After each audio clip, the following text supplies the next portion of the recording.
ಕುಟುಂಬದಲ್ಲಿ ಹುಟ್ಟಲು ನಾನು ಆಶೀರ್ವದಿಸಲ್ಪಟ್ಟಿದ್ದೇನೆ. ನಿಮ್ಮ ಆತ್ಮವು ಪ್ರಕಾಶಮಾನವಾಗಿ ಹೊಳೆಯುತ್ತದೆ. ಜ್ಞಾನ ಮತ್ತು ತಪಸ್ಸಿನಿಂದ ಶುದ್ಧವಾಗಿದೆ. ನಿಮ್ಮ ಉಪಸ್ಥಿತಿಯು ನನ್ನೊಳಗೆ ಏನನ್ನಾದರೂ ಜಾಗೃತಗೊಳಿಸಿದಂತೆ ಭಾಸವಾಗುತ್ತದೆ. ಮೈತ್ರೇಯನು ಮಾತನಾಡುವುದನ್ನು ಮುಂದುವರಿಸಿದಾಗ ವ್ಯಾಸನು ಗಮನದಿಂದ ಆಲಿಸಿದನು. ಅವನ ಕಣ್ಣುಗಳು ಆಸಕ್ತಿಯಿಂದ ಮಿನುಗುತ್ತಿದ್ದವು. ನಾನು ನಿನ್ನನ್ನು ಹೆಚ್ಚಿನ ತಪಸ್ಸನ್ನು ಹೊಂದಿದ್ದೇನೆ ಎಂದು ನಾನು ನೋಡುತ್ತಿದ್ದೇನೆ, ಮೈತ್ರೇಯನು ಹೇಳಿದನು. ಅವನ ಧ್ವನಿಯು ವಿಸ್ಮಯದಿಂದ ತುಂಬಿತ್ತು. ನಿನ್ನ ಅಸ್ತಿತ್ವವು ಜ್ಞಾನ ಮತ್ತು ಸದ್ಗುಣದ ಬೆಳಕನ್ನು ಹೊರಸೂಸುತ್ತದೆ. ಉಡುಗೊರೆಗಳ ಮೌಲ್ಯವನ್ನು ಗ್ರಹಿಸಲು ನನಗೆ ಅವಕಾಶ ಮಾಡಿಕೊಟ್ಟದ್ದು ನಿನ್ನ ಕೃಪೆಯೇ ಎಂದು ನಾನು ನಂಬುತ್ತೇನೆ. ತಪಸ್ಸಿನ ಮಹತ್ವ. ವೇದಗಳ ಜ್ಞಾನ ಮತ್ತು ಶುದ್ಧ ವಂಶಾವಳಿಯಲ್ಲಿ ಜನನದ ಬಗ್ಗೆ ಮಾತನಾಡುವಾಗ ಮೈತ್ರೇಯನ ಮಾತುಗಳು ಸೌಮ್ಯವಾದ ನದಿಯಂತೆ ಹರಿಯುತ್ತಿದ್ದವು. ಈ ಗುಣಲಕ್ಷಣಗಳು ನಿಜವಾದ ಬ್ರಾಹ್ಮಣನ ವಿಶಿಷ್ಟ ಲಕ್ಷಣಗಳಾಗಿವೆ. ಅವರು ಉನ್ನತ ಸ್ಥಿತಿಯನ್ನು ಸಾಧಿಸಲು ಪ್ರಾಪಂಚಿಕ ಜಗತ್ತನ್ನು ಮೀರಿದ್ದಾರೆ ಎಂದು ಹೇಳಿದರು. ಬ್ರಾಹ್ಮಣನು ತೃಪ್ತನಾದಾಗ ಮೈತ್ರೇಯನು ವಿವರಿಸಿದನು, ಪಿತೃಗಳು ಮತ್ತು ದೇವತೆಗಳು ಸಹ ಸಂತೋಷವಾಗುತ್ತಾರೆ. ಬ್ರಾಹ್ಮಣನಿಲ್ಲದೆ ಎಲ್ಲರೂ ಕತ್ತಲೆಯಾಗುತ್ತಾರೆ, ಏಕೆಂದರೆ ಅವರು ಜ್ಞಾನದ ಪಾಲಕರು ಮತ್ತು ಸಂಪ್ರದಾಯದ ಪಾಲಕರು. ಅವರು ಸದಾಚಾರ ಮತ್ತು ಅನ್ಯಾಯ, ಸತ್ಯ ಮತ್ತು ಸುಳ್ಳುತನವನ್ನು ಪ್ರತ್ಯೇಕಿಸುವವರು. ಮೈತ್ರೇಯರು ಮಾತನಾಡುತ್ತಿರುವಾಗ ಅವರ ಮಾತುಗಳು ತಿಳುವಳಿಕೆಯ ಭಾವಚಿತ್ರವನ್ನು ಹೆಣೆದವು. ವ್ಯಕ್ತಿಗಳನ್ನು ಒಗ್ಗೂಡಿಸುವ ಸಂಬಂಧಗಳ ಸಂಕೀರ್ಣ ಜಾಲವನ್ನು ಬಹಿರಂಗಪಡಿಸಿದವು. ಉತ್ತಮ ಕಲಿಕೆಯನ್ನು ಹೊಂದಿರುವ ಬ್ರಾಹ್ಮಣನಿಗೆ ಉಡುಗೊರೆಗಳು ಹೇಗೆ ಹೆಚ್ಚಿನ ಅರ್ಹತೆಯನ್ನು ಪಡೆಯುತ್ತವೆ ಎಂಬುದನ್ನು ಅವರು ವಿವರಿಸಿದರು, ಏಕೆಂದರೆ ಅಂತಹ ವ್ಯಕ್ತಿಯು ಕೇವಲ ಸ್ವೀಕರಿಸುವವನಲ್ಲ, ಬೆಳವಣಿಗೆಗೆ ವೇಗವರ್ಧಕವೂ ಆಗಿರುತ್ತಾನೆ. ಅಜ್ಞಾನಿ ಬ್ರಾಹ್ಮಣನು ಮೈತ್ರೇಯನು ಹೇಳಿದನು, ಉಡುಗೊರೆಯಾಗಿ ನೀಡಲಾದ ಆಹಾರವನ್ನು ಅದರ ನಿಜವಾದ ಮಹತ್ವವನ್ನು ಅರ್ಥಮಾಡಿಕೊಳ್ಳದೆ ಸೇವಿಸುವ ಮೂಲಕ ತಾನು ತಿನ್ನುವುದನ್ನು ನಾಶಪಡಿಸುತ್ತಾನೆ. ಮತ್ತೊಂದೆಡೆ ಜ್ಞಾನ ಮತ್ತು ಸದ್ಗುಣವನ್ನು ಹೊಂದಿರುವ ಬ್ರಾಹ್ಮಣನು ತಾನು ಸೇವಿಸುವ ಆಹಾರದ ಅಧೀನನಾಗುತ್ತಾನೆ, ಅದನ್ನು ದೊಡ್ಡದನ್ನಾಗಿ ಪರಿವರ್ತಿಸುತ್ತಾನೆ. ಈ ರೀತಿಯಾಗಿ ಮೈತ್ರೇಯರ ಮಾತುಗಳು ಉಡುಗೊರೆಗಳು ಮತ್ತು ಅರ್ಪಣೆಗಳ ಜಗತ್ತಿನಲ್ಲಿ ಆಡುವ ಸೂಕ್ಷ್ಮ ಚಲನಶೀಲತೆಯನ್ನು ಬೆಳಗಿಸಿದವು. ಅವರು ನೀಡುವವರು ಮತ್ತು ಸ್ವೀಕರಿಸುವವರ ನಡುವಿನ ಪರಸ್ಪರ ಅವಲಂಬನೆಯ ಬಗ್ಗೆ ಮಾತನಾಡಿದರು. ಎರಡು ಪಕ್ಷಗಳು ಹೇಗೆ ಸಮಾನವಾಗಿದ್ದವು. ಪೂಜ್ಯ ಭೀಷ್ಮನು ಬುದ್ಧಿವಂತ ಮೈತ್ರೇಯನ ಮುಂದೆ ಕುಳಿತಿದ್ದನು. ಅವನ ಕಣ್ಣುಗಳು ಆಳವಾದ ತಿಳುವಳಿಕೆಯಿಂದ ಹೊಳೆಯುತ್ತಿದ್ದವು. ಅದೃಷ್ಟದಿಂದ ಅವನು ಪ್ರಾರಂಭಿಸಿದನು, ನೀವು ನಿಜವಾಗಿಯೂ ಗಮನಾರ್ಹವಾದ ಜ್ಞಾನವನ್ನು ಹೊಂದಿದ್ದೀರಿ. ಪ್ರಪಂಚದ ಕಾರ್ಯಗಳ ಬಗ್ಗೆ ನಿಮ್ಮ ಗ್ರಹಿಕೆಯು ಮೇಲಿನಿಂದ ಬಂದ ಉಡುಗೊರೆಯಾಗಿದೆ ಮತ್ತು ದೇವತೆಗಳ ದಯೆಯಿಂದಾಗಿ ನೀವು ಅಂತಹ ಒಳನೋಟದಿಂದ ಆಶೀರ್ವದಿಸಲ್ಪಟ್ಟಿದ್ದೀರಿ. ಭೀಷ್ಮನ ಮಾತುಗಳು ಬೇಸಿಗೆಯ ದಿನದಂದು ಸೌಮ್ಯವಾದ, ಹಿತವಾದ ಮತ್ತು ಶಾಂತವಾದ ಗಾಳಿಯಂತೆ ಇದ್ದವು. ಅವರು ಪ್ರತಿ ವಾಕ್ಯದಲ್ಲೂ ಸ್ಪಷ್ಟವಾದ ಬುದ್ಧಿವಂತಿಕೆಯ ಆಳದಿಂದ ಮಾತನಾಡಿದರು. ಸದ್ಗುಣವುಳ್ಳವರು, ಅವರು ಮುಂದುವರಿಸಿದರು, ಎಲ್ಲಾ ಸದ್ಗುಣಗಳನ್ನು ಸಾರಿಸುತ್ತಾರೆ. ಇದು ನಿಮ್ಮ ವೈಯಕ್ತಿಕ ಸೌಂದರ್ಯ ಅಥವಾ ಯೌವನವಲ್ಲ, ಆದರೆ ನಿಮಗೆ ಈ ತಿಳುವಳಿಕೆಯನ್ನು ನೀಡಿದೆ. ದೇವರ ಅನುಗ್ರಹ. ಭೀಷ್ಮನು ಮಾತನಾಡುತ್ತಿದ್ದಂತೆ ಆತನ ಮಾತುಗಳು ಮೈತ್ರೇಯನನ್ನು ಬೆಚ್ಚಗಿನ ಕಂಬಳಿಯಂತೆ ಆವರಿಸಿರುವ ಸತ್ಯದ ವಸ್ತ್ರವನ್ನು ನೇಯ್ದವು. ತಪಸ್ಸು ಮತ್ತು ವೈದಿಕ ಸಿದ್ಧಾಂತಗಳ ಸದ್ಗುಣಗಳನ್ನು ಅವರು ಸಾರಿಸಿದರು. ಅವು ಹೇಗೆ ಜ್ಞಾನವನ್ನು ಗಳಿಸಬಹುದು ಮತ್ತು ಅತ್ಯುನ್ನತ ಫಲಗಳನ್ನು ಪಡೆಯಬಹುದು ಎಂಬುದನ್ನು ವಿವರಿಸಿದರು. ತಪಸ್ಸುಗಳು ಪವಿತ್ರವಾಗಿವೆ ಎಂದು ಅವರು ಘೋಷಿಸಿದರು ಮತ್ತು ಅವುಗಳ ಮೂಲಕ ಒಬ್ಬರ ಪಾಪಗಳು ಮತ್ತು ದುಷ್ಟ ಪ್ರವೃತ್ತಿಗಳನ್ನು ನಾಶಪಡಿಸಬಹುದು. ತಪಸ್ಸಿನ ಶಕ್ತಿಯ ಬಗ್ಗೆ ಮಾತನಾಡುವಾಗ ಭೀಷ್ಮನ ಧ್ವನಿಯು ಉತ್ಸಾಹದಿಂದ ಮೇಲೇರಿತು. ಯಾವುದನ್ನು ಸಾಧಿಸುವುದು ಕಷ್ಟವೋ, ಯಾವುದನ್ನು ಜಯಿಸುವುದು ಕಷ್ಟವೋ, ಯಾವುದನ್ನು ಸಾಧಿಸುವುದು ಕಷ್ಟವೋ, ಯಾವುದನ್ನು ದಾಟುವುದು ಕಷ್ಟವೋ, ಇವೆಲ್ಲವನ್ನೂ ತಪಸ್ಸಿನ ಸಹಾಯದಿಂದ ಸಾಧಿಸಬಹುದು.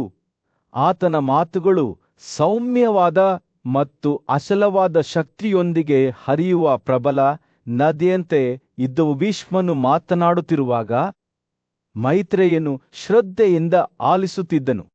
ಅವನ ಕಣ್ಣುಗಳು ಪ್ರತಿ ಪದದಲ್ಲೂ ಕುಡಿಯುತ್ತಿದ್ದವು. ತಾನು ಒಬ್ಬ ಮಹಾನ್ ಋಷಿಯ ಉಪಸ್ಥಿತಿಯಲ್ಲಿದ್ದೇನೆ ಎಂದು ಅವನಿಗೆ ತಿಳಿದಿತ್ತು. ಅವನು ಪವಿತ್ರ ಗ್ರಂಥಗಳನ್ನು ಅಧ್ಯಯನ ಮಾಡಲು ಮತ್ತು ಪ್ರಾಚೀನ ಕಲೆಗಳನ್ನು ಅಭ್ಯಾಸ ಮಾಡಲು ಹಲವು ವರ್ಷಗಳ ಕಾಲ ಕಳೆದಿದ್ದನು. ಎಲ್ಲಾ ಜ್ಞಾನ ಮತ್ತು ನಿಜವಾದ ದೃಷ್ಟಿಯನ್ನು ಹೊಂದಿರುವವನು ಯಾವುದೇ ರೀತಿಯ ತಪಸ್ವಿಗೆ ಸಮಾನ ಎಂದು ಭೀಷ್ಮರು ಹೇಳಿದನು. ಭೀಷ್ಮನ ಮಾತುಗಳು ಆಶೀರ್ವಾದದಂತೆಯೇ ಇದ್ದವು. ಮೈತ್ರೇಯನಲ್ಲಿ ಶಾಂತಿ ಮತ್ತು ತೃಪ್ತಿಯ ಭಾವವನ್ನು ತುಂಬಿದವು. ಅವರು ಉಡುಗೊರೆಗಳನ್ನು ನೀಡುವ ಮಹತ್ವದ ಬಗ್ಗೆ ಮಾತನಾಡಿದರು. ಈ ಕಾರ್ಯವು ಈ ಜೀವನದಲ್ಲಿ ಮತ್ತು ಮುಂದಿನ ಜೀವನದಲ್ಲಿ ಹೇಗೆ ಸಂತೋಷವನ್ನು ತರಬಹುದೆಂಬುದನ್ನು ವಿವರಿಸಿದರು. ಉಡುಗೊರೆಗಳನ್ನು ನೀಡುವವರು ಇನ್ನು ಮುಂದೆ ಸಮೃದ್ಧಿಯನ್ನು ಪಡೆಯುತ್ತಾರೆ ಎಂದು ಅವರು ಘೋಷಿಸಿದರು. ಮತ್ತು ಎಲ್ಲೆಡೆ ಗೌರವ ಪಡೆದವರು ಉಡುಗೊರೆಗಳನ್ನು ನೀಡುವವರನ್ನು ಗೌರವಿಸುತ್ತಾರೆ. ಭೀಷ್ಮನು ಮಾತನಾಡುವುದನ್ನು ಮುಗಿಸಿದಾಗ ಮೈತ್ರೇಯನು ತನ್ನ ಆಸನದಿಂದ ಎದ್ದು ತನ್ನ ಪ್ರಸಿದ್ಧ ಅತಿಥಿಯ ಸುತ್ತಲೂ ನಡೆದನು. ಅವನು ಗೌರವದಿಂದ ತನ್ನ ಕೈಗಳನ್ನು ಜೋಡಿಸಿ ತನ್ನ ತಲೆಯನ್ನು ಭೀಷ್ಮನಿಗೆ ಬಾಗಿಸಿ, ಓ ಪವಿತ್ರನೇ, ನಿನಗೂ ಆಶೀರ್ವಾದವಿರಲಿ ಎಂದು ಹೇಳಿದನು. ಅಂತಿಮವಾಗಿ ಭೀಷ್ಮನ ಮುಖವು ಶಾಂತಿಯಿಂದ ಹೊಳೆಯುತ್ತಾ ಹೊರಡಲು ಎದ್ದು ನಿಂತನು. ನಾನು ಹೇಳಿದ್ದನ್ನು ನೀನು ನೆನಪಿಸಿಕೊಳ್ಳುತ್ತೀಯಾ ಎಂದು ಆತ ಮೈತ್ರೇಯನಿಗೆ ಹೇಳಿದನು. ಆಗ ನಿನಗೆ ಅನೇಕ ಪ್ರಯೋಜನಗಳನ್ನು ಕೊಯ್ಯಲು ಸಾಧ್ಯವಾಗುತ್ತದೆ. ಮತ್ತು ಆ ಕೊನೆಯ ಮಾತುಗಳೊಂದಿಗೆ ಪೂಜ್ಯ ಭೀಷ್ಮನು ಹೊರಟು ಹೋದನು. ಒಂದು ದೊಡ್ಡ ಸಭೆಯಲ್ಲಿ ಪಾಂಡವ ಸಹೋದರರಲ್ಲಿ ಹಿರಿಯರಾದ ಯುಧಿಷ್ಠಿರನು ತನ್ನ ಪೂಜ್ಯ ಮೊಮ್ಮಗ ಭೀಷ್ಮನ ಬಳಿಗೆ ಒಂದು ಜ್ವಲಂತ ಪ್ರಶ್ನೆಯೊಂದಿಗೆ ಹೋದನು. ಅಜ್ಜಿ, ಅವರು ಹೇಳಿದರು, ನಾನು ಸದ್ಗುಣಶೀಲ ಮತ್ತು ಪರಿಶುದ್ಧ ಮಹಿಳೆಯರ ಆದರ್ಶಪ್ರಾಯ ನಡವಳಿಕೆಯ ಬಗ್ಗೆ ಕೇಳಲು ಬಯಸುತ್ತೇನೆ. ದಯವಿಟ್ಟು ಅವರ ಅತ್ಯುತ್ತಮ ನಡವಳಿಕೆಯನ್ನು ವಿವರವಾಗಿ ನನಗೆ ತಿಳಿಸಿ. ಭೀಷ್ಮನ ಕಣ್ಣುಗಳು ಪ್ರಕಾಶಮಾನವಾಗಿ ಹೊಳೆಯುತ್ತಿದ್ದವು. ಆತನು ಆಕಾಶಗಳ ಪ್ರಾಚೀನ ಕಥೆಯೊಂದನ್ನು ಹೇಳಲು ಪ್ರಾರಂಭಿಸಿದನು. ಕೇಕೆಯ ವಂಶದ ಸದಸ್ಯೆಯಾದ ಸುಮನಾ ಎಂಬ ಕುಲೀನ ಮಹಿಳೆ ಆಕಾಶದಲ್ಲಿ ಪ್ರಕಾಶಮಾನವಾದ ನಕ್ಷತ್ರದಂತೆ ಹೊಳೆಯುತ್ತಿದ್ದ ಅಪಾರ ಶಕ್ತಿ ಮತ್ತು ಬುದ್ಧಿವಂತಿಕೆಯ ಮಹಿಳೆಯಾದ ಶಾಂಡಿಲಿಯ ಬಳಿಗೆ ಬಂದಳು. ಸುಮನಾ ಶಾಂಡಿಲಿಯನ್ನು ಕೇಳಿದರು, ನೀವು ಯಾವ ರೀತಿಯಲ್ಲಿ ಈ ಉದಾತ್ತ ಸ್ಥಾನಮಾನವನ್ನು ಸಾಧಿಸಿದ್ದೀರಿ? ಎಲ್ಲಾ ಪಾಪಗಳಿಂದ ಮುಕ್ತರಾಗಿದ್ದೀ. ನೀವು ನಿಮ್ಮ ಸ್ವಂತ ಆಂತರಿಕ ಬೆಳಕಿನಿಂದ ನಂದಿಸಲಾಗದ ಜ್ವಾಲೆಯಂತೆ ಹೊಳೆಯುತ್ತಿದ್ದೀರಿ. ನಿಮ್ಮ ಬಿಳಿ ನಿಲುವಂಗಿಗಳು ನಿಷ್ಕಳಂಕವಾಗಿವೆ ಮತ್ತು ನೀವು ನಿಮ್ಮ ಆಕಾಶದ ರಥದ ಮೇಲೆ ಆರಾಮವಾಗಿ ಕುಳಿತಿದ್ದೀರಿ. ಸುಮನಳ ವಿಚಾರಣೆಗೆ ಉತ್ತರಿಸಿದ ಸಂದಿಲಿಯ ಸೌಮ್ಯವಾದ ನಗು ಸಭೆಯನ್ನು ಬೆಳಗಿಸಿತು. ನಾನು ಕೇವಲ ತಪಸ್ಸು ಅಥವಾ ಉಡುಗೊರೆಗಳಿಂದ ಈ ಸಂತೋಷದ ಕ್ಷೇತ್ರವನ್ನು ಸಾಧಿಸಿಲ್ಲ ಎಂದು ಅವಳು ಹೇಳಿದಳು. ನಾನು ಹಳದಿ ನಿಲುವಂಗಿಗಳನ್ನು ಅಥವಾ ತೊಗಟೆಯ ಉಡುಪುಗಳನ್ನು ಧರಿಸಲಿಲ್ಲ. ನನ್ನ ತಲೆಯನ್ನು ಕ್ಷೌರ ಮಾಡಲಿಲ್ಲ ಅಥವಾ ಲಾಕ್ಗಳನ್ನು ಇಟ್ಟುಕೊಂಡಿಲ್ಲ. ಅವಳು ಮುಂದುವರಿಯುವ ಮೊದಲು ಒಂದು ಕ್ಷಣ ವಿರಾಮಗೊಳಿಸಿದರು. ನನ್ನ ನಡವಳಿಕೆಯು ದೇವತೆಗಳು, ಪಿತೃಗಳು ಮತ್ತು ಬ್ರಾಹ್ಮಣರ ಭಕ್ತಿಯ ತತ್ವಗಳಿಂದ ಮಾರ್ಗದರ್ಶಿಸಲ್ಪಟ್ಟಿತು. ನಾನು ಯಾವಾಗಲೂ ನನ್ನ ಅತ್ತೆ ಮತ್ತು ಮಾವನನ್ನು ಗೌರವ ಮತ್ತು ಕಾಳಜಿಯಿಂದ ಸೇವಿಸುತ್ತಿದ್ದೆ. ಶಾಂಡಿಲಿಯ ಮಾತುಗಳು ನದಿಯಂತೆ ಹರಿಯುತ್ತಿದ್ದವು. ಅವಳು ತನ್ನ ದೈನಂದಿನ ದಿನಚರಿಯನ್ನು ವಿವರಿಸುತ್ತಾಳೆ. ನಾನು ಎಂದಿಗೂ ನನ್ನ ಗಂಡನ ಬಗ್ಗೆ ಕೆಟ್ಟದಾಗಿ ಮಾತನಾಡಲಿಲ್ಲ ಅಥವಾ ಜೋರಾಗಿ ನಗಲಿಲ್ಲ ಎಂದು ಅವಳು ಹೇಳಿದಳು. ನಾನು ಎಂದಿಗೂ ರಹಸ್ಯಗಳನ್ನು ಬಹಿರಂಗಪಡಿಸಲಿಲ್ಲ ಅಥವಾ ಇತರರಿಗೆ ಯಾವುದೇ ಹಾನಿ ಮಾಡಲಿಲ್ಲ. ನನ್ನ ಪತಿ ತನ್ನ ಪ್ರಯಾಣದಿಂದ ಹಿಂದಿರುಗಿದಾಗ ನಾನು ಅವನಿಗೆ ಒಂದು ಆಸನವನ್ನು ನೀಡುತ್ತಿದ್ದೆ ಮತ್ತು ಗೌರವದಿಂದ ಅವನನ್ನು ಪೂಜಿಸುತ್ತಿದ್ದೆ.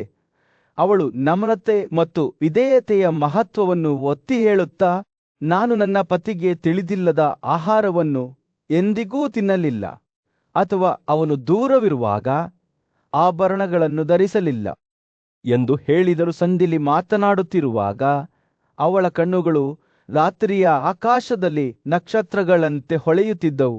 ನನ್ನ ಗಂಡನ ಅನುಪಸ್ಥಿತಿಯಲ್ಲಿ ಅವಳು ಹೇಳಿದರು, ನಾನು ಮನೆಯಲ್ಲಿಯೇ ಇದ್ದೆ.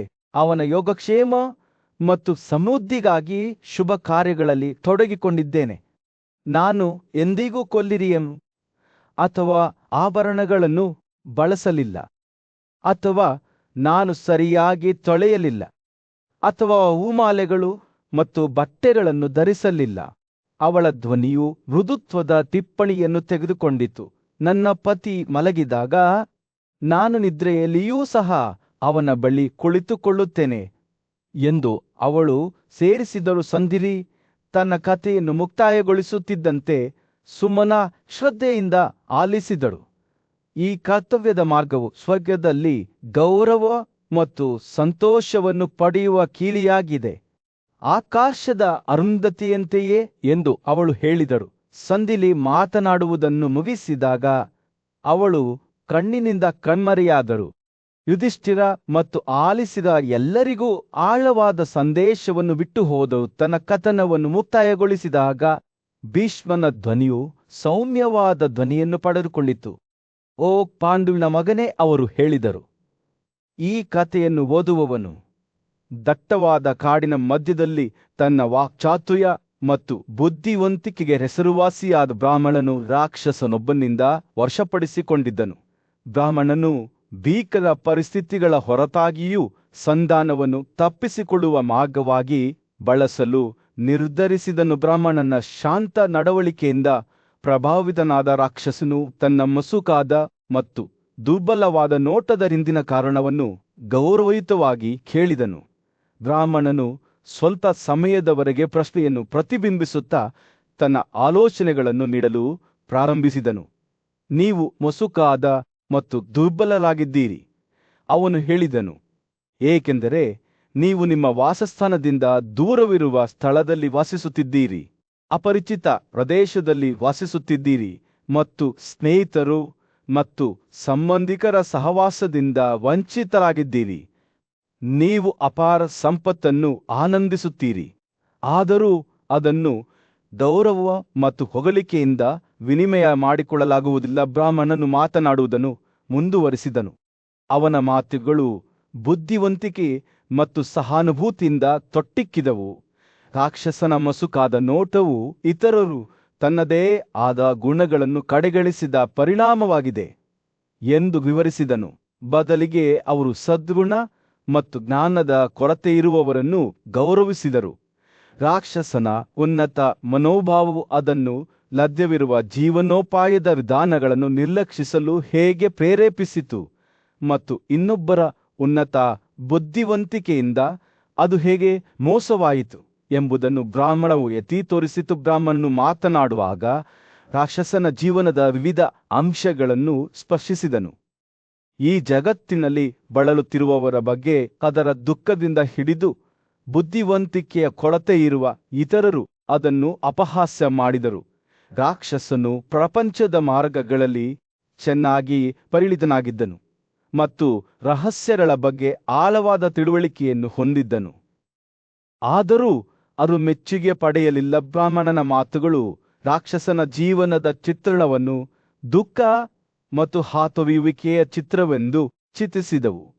ತನ್ನದೇ ಆದ ಗುಣಗಳ ಹೊರತಾಗಿಯೂ ರಾಕ್ಷಸನನ್ನು ಇತರರು ಕಡೆಗಣಿಸಿದ್ದಾರೆ ಮತ್ತು ಕಡೆಗಣಿಸಿದ್ದಾರೆ ಎಂದು ಭಾವಿಸಿದರು. ಬ್ರಾಹ್ಮಣನ ಮಾತುಗಳು ರಾಕ್ಷಸನ ಆತ್ಮಕ್ಕೆ ಮುಲಾಮು ಇದ್ದಂತೆ ಅದರ ನೋವನ್ನು ಶಮನಗೊಳಿಸಿತು ಮತ್ತು ಅದರ ಆತ್ಮಗಳನ್ನು ಮೇಲಕ್ಕೆತ್ತಿತು. ಬ್ರಾಹ್ಮಣನ ಮಾತುಗಳಿಂದ ಪ್ರೇರಿತರಾದ ರಾಕ್ಷಸನ ನಡವಳಿಕೆಯು ಬದಲಾಯಿತು. ತಪ್ಪಾಗಿ ಅರ್ಥೈಸಿಕೊಂಡ ಮತ್ತು ಕಡೆಗಣಿಸಲ್ಪಟ್ಟ ವ್ಯಕ್ತಿಯಾಗಿ ಅದು ತನ್ನನ್ನು ತಾನು ಹೊಸ ಬೆಳಕಿನಲ್ಲಿ ಕಾಣಲು ಪ್ರಾರಂಭಿಸಿತು. ಕೃತಜ್ಞತೆಯಿಂದ ರಾಕ್ಷಸನು ಬ್ರಾಹ್ಮಣನನ್ನು ಪೂಜಿಸಿದನು, ಅವನನ್ನು ಸ್ನೇಹಿತನನ್ನಾಗಿ ಮಾಡಿದನು ಮತ್ತು ಅವನಿಗೆ ಸಂಪತ್ತನ್ನು ನೀಡಿದನು. ರಾಕ್ಷಸನು ಬ್ರಾಹ್ಮಣನನ್ನು ಅದರ ಹಿಡಿತದಿಂದ ಬಿಡುಗಡೆ ಮಾಡಿದನು, ಅವನನ್ನು ನೊಂದದೆ ಮುಕ್ತಗೊಳಿಸಿದನು. ಬ್ರಾಹ್ಮಣನು ಹೊರನಡೆದಾಗ ಅವನ ಮಾತುಗಳು ತೊಂದರೆಗೀಡಾದ ರಾಕ್ಷಸನಿಗೆ ಸಾಂತ್ವನವನ್ನು ನೀಡಿವೆ ಎಂದು ತಿಳಿದ ಆತ ಸಂತೃಪ್ತಿಯ ಭಾವನೆಯಿಂದ ತುಂಬಿದನು. ಇಬ್ಬರ ನಡುವಿನ ಮುಖಾಮುಖಿಯು ಸಂಧಾನ ಮತ್ತು ಸಹಾನುಭೂತಿಯ ಶಕ್ತಿಗೆ ಸಾಕ್ಷಿಯಾಗಿ ಕಾರ್ಯನಿರ್ವಹಿಸಿತು. ಇದು ತಿಳುವಳಿಕೆ ಮತ್ತು ಪರಾನುಭೂತಿಯ ಮೂಲಕ ಅತ್ಯಂತ ಅಸಂಭವವಾದ ಸ್ನೇಹವನ್ನು ಹೇಗೆ ರೂಪಿಸಬಹುದು ಎಂಬುದನ್ನು ತೋರಿಸುತ್ತದೆ. ಪ್ರಸಿದ್ಧ ದೊರೆ ಮತ್ತು ಪಾಂಡವರಲ್ಲಿ ಒಬ್ಬರಾದ ರಾಜ ಯುಧಿಷ್ಠಿರನ ಆಸ್ಥಾನದಲ್ಲಿ ವೈಶಂಪಾಯನೆಂಬ ಮಹಾನ್ ಋಷಿಯು ಪ್ರಾಚೀನ ರಹಸ್ಯಗಳು ಮತ್ತು ಪವಿತ್ರ ಜ್ಞಾನವನ್ನು ವಿವರಿಸಲು ಪ್ರಾರಂಭಿಸಿದನು. ರಾಜನು ತನ್ನ ಮೊಮ್ಮಗನಾದ ಭೀಷ್ಮನನ್ನು ನೀತಿ ಮತ್ತು ಕರ್ತವ್ಯದ ಮಾರ್ಗಗಳನ್ನು ವಿವರಿಸಲು ಮತ್ತು ವಿವಿಧ ಸಂದರ್ಭಗಳಲ್ಲಿ ನೀಡಬೇಕಾದ ಅತ್ಯುತ್ತಮ ಉಡುಗೊರೆಗಳನ್ನು ಕೇಳಿಕೊಂಡನು. ಭೀಷ್ಮನು ದೇವರ ತಿಳುವಳಿಕೆಗೆ ಮೀರಿದ ಪವಿತ್ರ ಕರ್ತವ್ಯಗಳ ಬಗ್ಗೆ ಗೌರವ ಮತ್ತು ನಮ್ರತೆಯಿಂದ ರಾಜನೊಂದಿಗೆ ಮಾತಾಡಿದನು. ತನ್ನ ಸ್ವಂತ ತಪಸ್ಸು ಮತ್ತು ಯೋಗ ಧ್ಯಾನದ ಮೂಲಕ ನರನದ ದೇವನಾದ ಯಮನು ಈ ಜ್ಞಾನವನ್ನು ಹೇಗೆ ಪಡೆದನು ಎಂಬುದನ್ನು ಆತ ವಿವರಿಸಿದನು.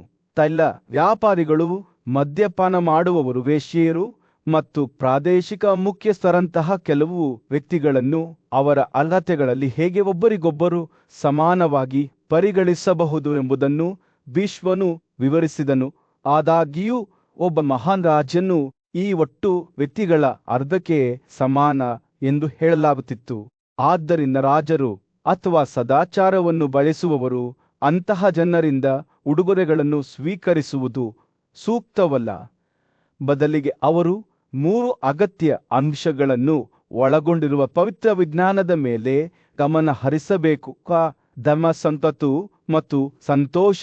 ಇವುಗಳಲ್ಲಿ ಸಂಪತ್ತು ಮತ್ತು ಆನಂದವು ಸ್ವಾಭಾವಿಕವಾಗಿ ಆಕರ್ಷಕವಾಗಿದ್ದವು. ಆದರೆ ಧರ್ಮದ ವಿವರಣೆಗಳನ್ನು ಕೇಳುವತ್ತ ಗಮನ ಹರಿಸಬೇಕು, ಏಕೆಂದರೆ ಅದು ಅಪಾರ ಪ್ರಯೋಜನಗಳನ್ನು ಹೊಂದಿತ್ತು. ಭೀಷ್ಮನು ತನ್ನ ಪೂರ್ವಜರ ಗೌರವಾರ್ಥವಾಗಿ ಆಚರಿಸಲಾಗುವ ಶ್ರಾದ್ದದ ಮಹತ್ವವನ್ನು ವಿವರಿಸುವ ಮೂಲಕ ತನ್ನ ವಿವರಣೆಯನ್ನು ಮುಂದುವರಿಸಿದನು. ಈ ವಿಷಯಗಳ ಬಗ್ಗೆ ಧರ್ಮಗ್ರಂಥಗಳನ್ನು ಆಲಿಸಿ ಅವುಗಳನ್ನು ಆಚರಿಸುವವರನ್ನು ಸ್ವತಃ ಪರಾಕ್ರಮಿ ನಾರಾಯಣನಂತೆ ಪವಿತ್ರ ಮತ್ತು ಪಾಪರಹಿತರೆಂದು ಪರಿಗಣಿಸಲಾಗುತ್ತದೆ ಎಂದು ಅವನು ರಾಜನಿಗೆ ಹೇಳಿದನು.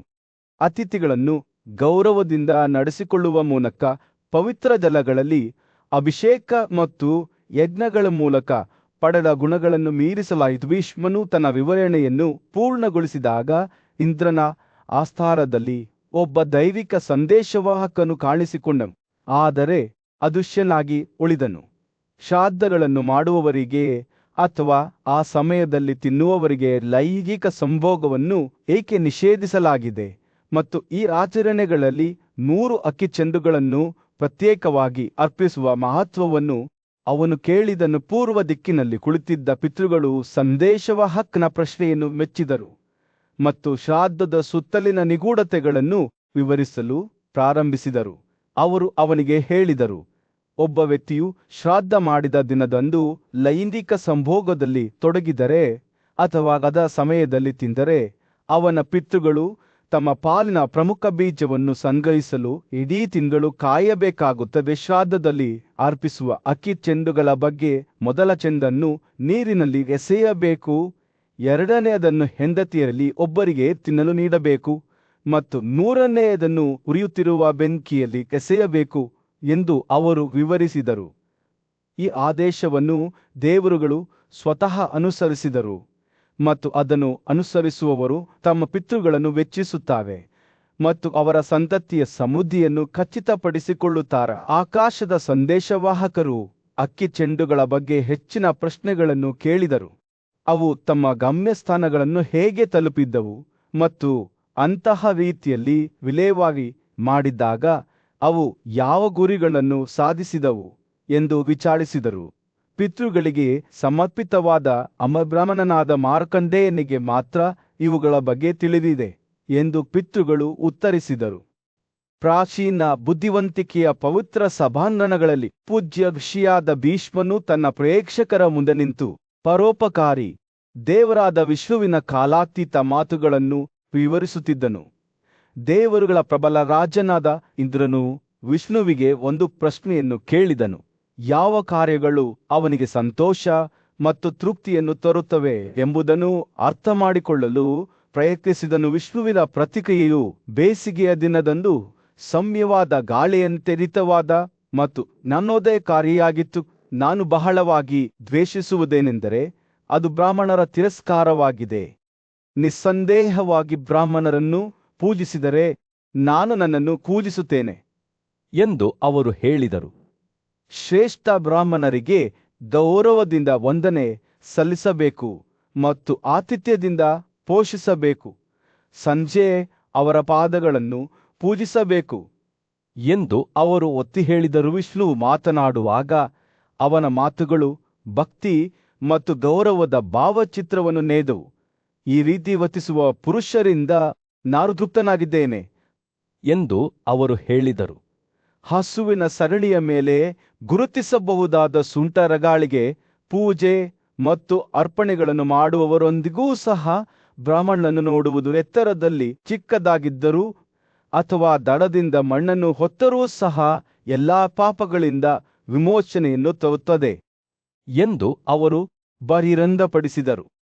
ಅಶ್ವತ್ಥಮರ ಗೋರೋಚನ ಮತ್ತು ಪವಿತ್ರ ಹಸುವನ್ನು ಪೂಜಿಸುವವರು ದೇವರುಗಳು, ರಾಕ್ಷಸರು ಮತ್ತು ಮನುಷ್ಯರು ಸೇರಿದಂತೆ ಇಡೀ ಬ್ರಹ್ಮಾಂಡವನ್ನು ಪೂಜಿಸುತ್ತಿದ್ದಾರೆಂದು ಹೇಳಲಾಗುತ್ತವೆ ಎಂದು ಸದಾ ಕುತೂಹಲದಿಂದ ವಿಷ್ಣುವನ್ನು ಈ ಪೂಜ್ಯ ಭಾವದ ಸಂಕೇತಗಳನ್ನು ಏಕೆ ಸ್ತುತಿಸುತ್ತಿದ್ದನೆಂದು ಕೇಳಿದನು. ವಿಷ್ಣು ಮುಗುಳ್ನಕ್ಕನು. ಅವನ ಕಣ್ಣುಗಳು ಪ್ರಾಚೀನ ಬುದ್ಧಿವಂತಿಕೆಯಿಂದ ಮಿನುಗುತ್ತಿದ್ದವು. ನನ್ನ ವೃತ್ತಾಕಾರದ ಪಟ್ಟಿಯಿಂದ ದೇವತೆಗಳನ್ನು ಕೊಲ್ಲಲಾಯಿತು ಎಂದು ಹೇಳಿದನು. ನನ್ನ 2 ಕಾಲುಗಳಿಂದಲೇ ಜಗತ್ತನ್ನು ಮುಚ್ಚಲಾಯಿತು. ಹಂದಿಯ ರೂಪವನ್ನು ಊಹಿಸಿಕೊಂಡು ನಾನು ಹಿರಣ್ಯಕಶ್ಯಪನನ್ನು ಕೊಂದುಬಿಟ್ಟೆ. ಕುಬ್ಜನಾಗಿ ನಾನು ರಾಜವಾಲಿಯನ್ನು ಗೆದ್ದುಕೊಂಡೆ.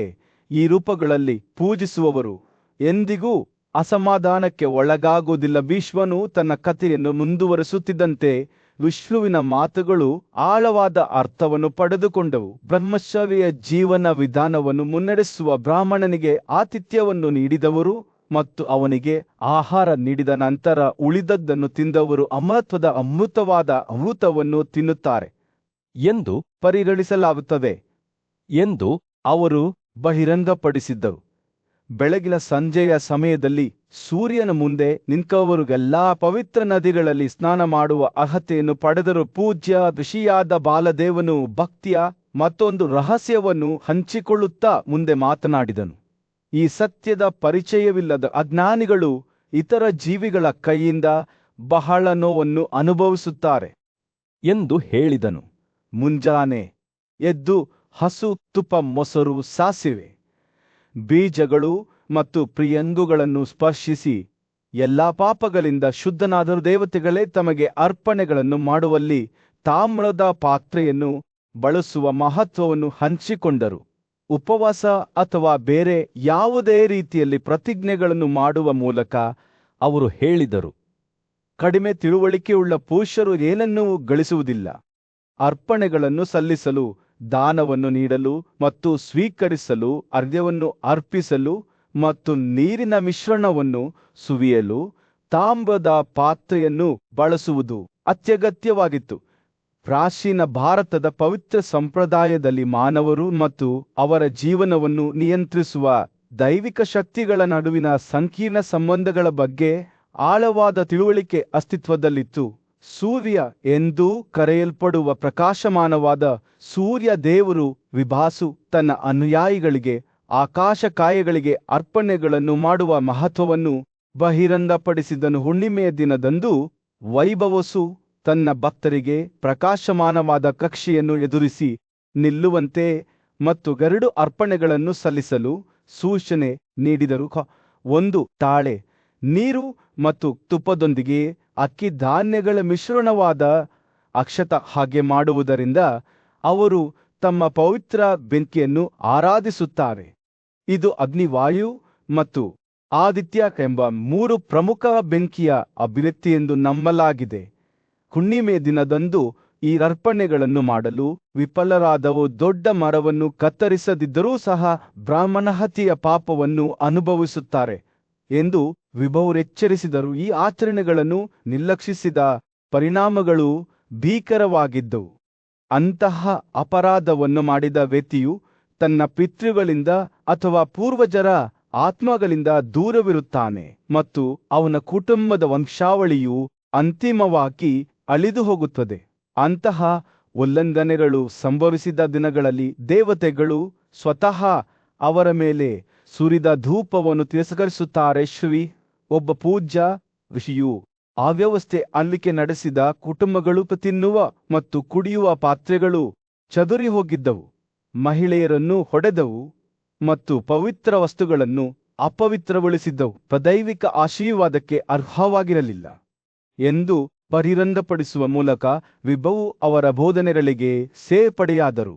ದೇವತೆಗಳು ಮತ್ತು ಪಿತೃಗಳು ಅಂತಹ ಸ್ಥಳಗಳನ್ನು ತ್ಯಜಿಸಿ ನಿವಾಸಿಗಳು ತಮ್ಮ ದುಷ್ಕೃತ್ಯಗಳ ಪರಿಣಾಮಗಳನ್ನು ಅನುಭವಿಸಬೇಕಾಯಿತು. ಬುದ್ಧಿವಂತ ಮತ್ತು ಸಹಾನುಭೂತಿಯುಳ್ಳ ಋಷಿಯಾದ ಅಂದಿರಾಸ್ ಅವರು ಮತ್ತೊಂದು ರಹಸ್ಯವನ್ನು ಹಂಚಿಕೊಂಡರುವ ಕೈಯಲ್ಲಿ ಸುವರ್ಚಲ ಸಸ್ಯದ ಬೇರುಗಳನ್ನು ಹಿಡಿದುಕೊಂಡು ಪ್ರಕಾಶಮಾನವಾಗಿ ದೀಪವನ್ನು ಹೊತ್ತುಕೊಂಡು ಇಡೀ ವರ್ಷ ಕರಂಜಕ ಮರದ ಕೆಳಗೆ ನಿಂತವರ ಸಂತತಿಯು ಸಮೃದ್ಧಿಯಿಂದ ಆಶೀರ್ವದಿಸಲ್ಪಡುತ್ತದೆ.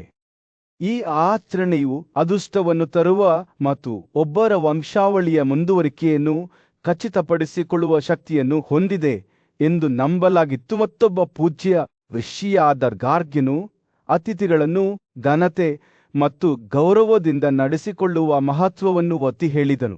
ಅವರ ಭೇಟಿಗಾರರ ಗೌರವಾರ್ಥವಾಗಿ ದೀಪಗಳನ್ನು ಬೆಳಗಿಸಬೇಕು ಮತ್ತು ಅವರ ವಾಸ್ತವ್ಯದ ಸಮಯದಲ್ಲಿ ಎಲ್ಲಾ ರೀತಿಯ ಮಾಂಸ ಅಥವಾ ಆಹಾರದಿಂದ ದೂರವಿರಬೇಕು ಎಂದು ಅವರು ಸಲಹೆ ನೀಡಿದರು.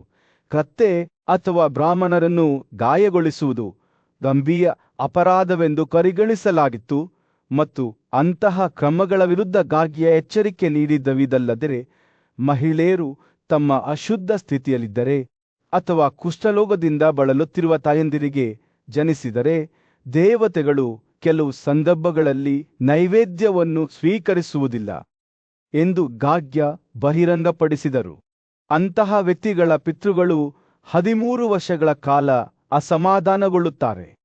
ಈ ಅದೃಷ್ಟವನ್ನು ತಪ್ಪಿಸಲು ಒಬ್ಬರು ಬ್ರಾಹ್ಮಣರನ್ನು ಆಹ್ವಾನಿಸಬೇಕು ಮತ್ತು ಶ್ರಾದ್ದಗಳನ್ನು ಮಾಡುವಾಗ ಅವರಿಗೆ ಆಶೀರ್ವಾದವನ್ನು ನೀಡಬೇಕು. ಬುದ್ಧಿವಂತಿಕೆ ಮತ್ತು ಒಳನೋಟಕ್ಕೆ ಹೆಸರುವಾಸಿಯಾದ ದೌಮ್ಯ ಋಷಿಯು ಮನೆಯೊಳಗೆ ಅಶುಭ ವಸ್ತುಗಳ ಇರುವಿಕೆಯ ವಿರುದ್ಧ ಎಚ್ಚರಿಕೆ ನೀಡಿದರು. ಮುರಿದ ಪಾತ್ರೆಗಳು, ಹಾಸಿಗೆಗಳು, ಕೋಳಿಗಳು, ನಾಯಿಗಳು ಮತ್ತು ವಾಸದ ಮನೆಗಳೊಳಗೆ ಬೆಳೆದ ಮರಗಳೆಲ್ಲವೂ ದುಷ್ಟಶಕ್ತಿಗಳ ಆಶ್ರಯಗಳಾಗಿವೆ ಎಂದು ನಂಬಲಾಗಿತ್ತು. ಪ್ರಶಾಂತ ಮತ್ತು ಶಾಂತ ವಾತಾವರಣದಲ್ಲಿ ಸೌಮ್ಯವಾದ ಗಾಳಿಯಾದ ವಾಯುವೇಷಗಳ ಕೂಟದೊಂದಿಗೆ ಮಾನವೀಯತೆಗೆ ಸಂತೋಷವನ್ನು ತರುವ ಕರ್ತವ್ಯಗಳ ಬಗ್ಗೆ ಆಳವಾದ ಸತ್ಯವನ್ನು ಹಂಚಿಕೊಳ್ಳಲು ಪ್ರಾರಂಭಿಸಿತು. ಬೆಚ್ಚಗಿನ ನಗುವಿನೊಂದಿಗೆ ಅವರು ಕೆಲವು ಉಲ್ಲಂಘನೆಗಳನ್ನು ಮತ್ತು ಅವುಗಳ ಮೂಲ ಕಾರಣಗಳನ್ನು ಬಹಿರಂಗಪಡಿಸಿದಾಗ ದಮನದಿಂದ ಕೇಳಲು ಅವರನ್ನು ಆಹ್ವಾನಿಸಿದರು. ಸೂರ್ಯನು ಸಭೆಯ ಮೇಲೆ ತನ್ನ ಬೆಚ್ಚಗಿನ ಕಿರಣಗಳನ್ನು ಬೀಸಿದಾಗ ವಾಯುವಿನ ಮಾತುಗಳು ಸೌಮ್ಯವಾದ ಗಾಳಿಯ ಮೇಲೆ ಸಾಗುತ್ತಿದ್ದವು. ನನ್ನ ಸ್ನೇಹಿತರೆ, ಅವನು ಹೇಳಿದನು, ಮಳೆಗಾಲದಲ್ಲಿ 4 ತಿಂಗಳುಗಳ ಕಾಲ ತನ್ನ ಪೂರ್ವಜರಿಗೆ ಎಳ್ಳಿನ ಬೀಜಗಳನ್ನು ಮತ್ತು ನೀರನ್ನು ಅರ್ಪಿಸುವವನು ಒಬ್ಬನಿದ್ದಾನೆ. ಅವನು ವಿದ್ವಾಂಸ ಬ್ರಾಹ್ಮಣನಿಗೆ ಆಹಾರವನ್ನು ಒದಗಿಸುತ್ತಾನೆ, ಪವಿತ್ರವಾದ ಬೆಂಕಿಯಲ್ಲಿ ನೈವೇದ್ಯವನ್ನು ಸುರಿಯುತ್ತಾನೆ ಮತ್ತು ಸಕ್ಕರೆ ಹಾಲಿನಲ್ಲಿ ಬೇಯಿಸಿದ ಅಕ್ಕಿಯನ್ನು ಅರ್ಪಿಸುತ್ತಾನೆ. ಇದಲ್ಲದೆ ಅವನು ತನ್ನ ಪಿತೃಗಳ ಗೌರವಾರ್ಥವಾಗಿ ಎಳ್ಳಿನ ಬೀಜಗಳು ಮತ್ತು ನೀರಿನಿಂದ ದೀಪಗಳನ್ನು ಬೆಳಗಿಸುತ್ತಾನೆ. ನಂಬಿಕೆ ಮತ್ತು ಏಕಾಗ್ರತೆಯಿಂದ ಈ ಕಾರ್ಯಗಳನ್ನು ನಿರ್ವಹಿಸುವವನು ದೇವತೆಗಳಿಗೆ ಪ್ರಾಣಿಗಳನ್ನು ಅರ್ಪಿಸುವ 100 ಯಜ್ಞಗಳ ಗುಣಗಳನ್ನು ಪಡೆಯುತ್ತಾನೆ. ಋಷಿಮುನಿಗಳು ಶ್ರದ್ಧೆಯಿಂದ ಆಲಿಸಿದರು. ಅವರ ಕಣ್ಣುಗಳು ಚಿಂತನೆಯಲ್ಲಿ ಮುಳುಗಿದವು. ವಾಯುವಿನ ಮಾತುಗಳು ಅವರನ್ನು ಆಧ್ಯಾತ್ಮಿಕ ಬೆಳವಣಿಗೆಯ ಪ್ರಯಾಣಕ್ಕೆ ಕರೆದೊಯ್ದವು. ಅವರು ಈ ಕರ್ತವ್ಯಗಳನ್ನು ನಿರ್ವಹಿಸಿದ ವ್ಯಕ್ತಿಯನ್ನು ಭಕ್ತಿಯಿಂದ ತುಂಬಿದ ಅವರ ಹೃದಯ ಮತ್ತು ನಂಬಿಕೆಯಿಂದ ಮಾರ್ಗದರ್ಶಿಸಲ್ಪಟ್ಟ ಅವರ ಕ್ರಿಯೆಗಳನ್ನು ಅವರು ಕಲ್ಪಿಸಿಕೊಂಡರು. ಅವರು ತಮ್ಮ ಕಣ್ಣುಗಳನ್ನು ತೆರೆದಾಗ ಅವರು ವಾಯುವಿನ ಮುಖದ ಮೇಲೆ ಹೊಳಪನ್ನು ಕಂಡರು. ಇದು ನೀತಿಯ ಜೀವನದಿಂದ ಬರುವ ಸಂತೋಷದ ಪ್ರತಿಬಿಂಬವಾಗಿದೆ. ಆದಾಗ್ಯೂ ಅನೇಕರಿಗೆ ತಿಳಿದಿಲ್ಲದ ಮತ್ತೊಂದು ರಹಸ್ಯವನ್ನು ಬಹಿರಂಗಪಡಿಸಿದಾಗ ವಾಯುವಿನ ಸೌಮ್ಯವಾದ ಧ್ವನಿಯು ಮಂದವಾಯಿತು. ನೈವೇದ್ಯಕ್ಕಾಗಿ ಸುಂದರನು ಬೆಂಕಿಯನ್ನು ಹೊತ್ತಿಸುವುದು ಸ್ವೀಕಾರಾರ್ಹವೆಂದು ಭಾವಿಸುವ ಅಥವಾ ಶ್ರಾದ್ದಗಳು ಮತ್ತು ಇತರ ವಿಧಿಗಳಲ್ಲಿ ಸಹಾಯ ಮಾಡಲು ಅಸಮರ್ಥರಾದ ಮಹಿಳೆಯರಿಗೆ ಭಾಗವಹಿಸಲು ಅವಕಾಶ ನೀಡಿದಾಗ ಯಾವುದೇ ತಪ್ಪು ಕಾಣದ ಒಬ್ಬನಿದ್ದಾನೆ ಎಂದು ಅವರು ಹೇಳಿದರು. ಅಂತಹ ಕ್ರಿಯೆಗಳ ಗಂಭೀರತೆಯನ್ನು ಗ್ರಹಿಸಿದಾಗ ಋಷಿಮುನಿಗಳ ಕಣ್ಣುಗಳು ತಿಳುವಳಿಕೆಯಲ್ಲಿ ವಿಶಾಲವಾದವು. ಇದು ವ್ಯಕ್ತಿಯನ್ನು ಪಾಪದಿಂದ ಕಳಂಕಿತಗೊಳಿಸಿತು. ಆಯು ಮಾತನಾಡುತ್ತಿದ್ದಂತೆ ಸಭೆಯಲ್ಲಿ ಅಸಮಾಧಾನದ ಭಾವ ನೆಲೆಸಿತು. ಅಂತಹ ವ್ಯಕ್ತಿಯ ಮೇಲೆ 3 ಯಜ್ಞಗಳು ಹೇಗೆ ಕೋಪಗೊಂಡವು ಮತ್ತು ಅವರ ಮುಂದಿನ ಜೀವನದಲ್ಲಿ ಅವನು ಹೇಗೆ ಶೂದ್ರನಾಗಿ ಜನಿಸುತ್ತಾನೆ ಎಂಬುದನ್ನು ಅವರು ನೋಡಿದರು.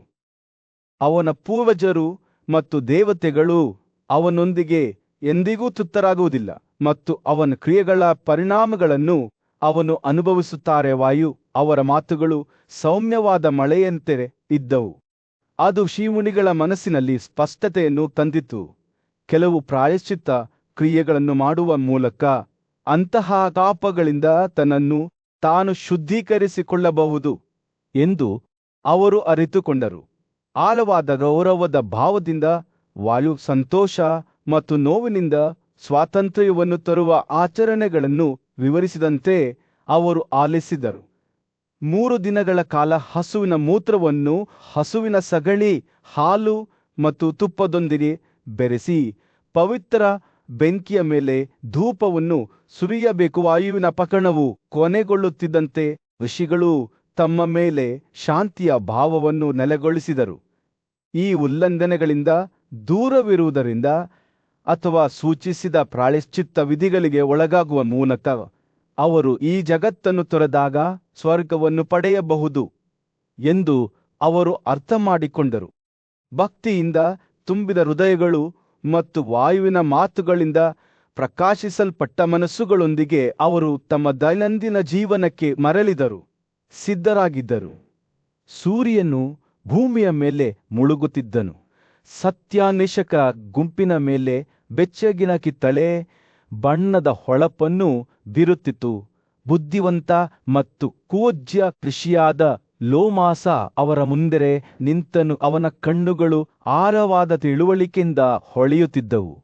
ಬೇಸಿಗೆಯ ದಿನದಂದು ಸೌಮ್ಯವಾದ ಗಾಳಿಯಂತೆ ಅವನ ಧ್ವನಿಯು ಮಾತನಾಡಲು ಪ್ರಾರಂಭಿಸಿತು. ಅಹಿಂಸಾ, ನನ್ನ ಸ್ನೇಹಿತರೇ, ತಮ್ಮ ಒಪ್ಪಿಗೆಯಿಲ್ಲದೆ ಇತರರ ಪತ್ನಿಯರಲ್ಲಿ ತೊಡರಿಸಿಕೊಳ್ಳುವ ಪುರುಷರ ಪಿತೃಗಳು ಶ್ರಾದ್ದದ ಸಮಯ ಬಂದಾಗ ನಿರಾಶೆಯಿಂದ ತುಂಬಿಕೊಳ್ಳುತ್ತಾರೆ. ಅವರು ಭ್ರಮನಿರಸನಗೊಳ್ಳುತ್ತಾರೆ ಮತ್ತು ಜೀವನ ಮತ್ತು ಮರಣದ ಚಕ್ರದಿಂದ ಸಂಪರ್ಕ ಕಡಿತಗೊಳ್ಳುತ್ತಾರೆ ಎಂದು ಅವರು ಹೇಳಿದರು.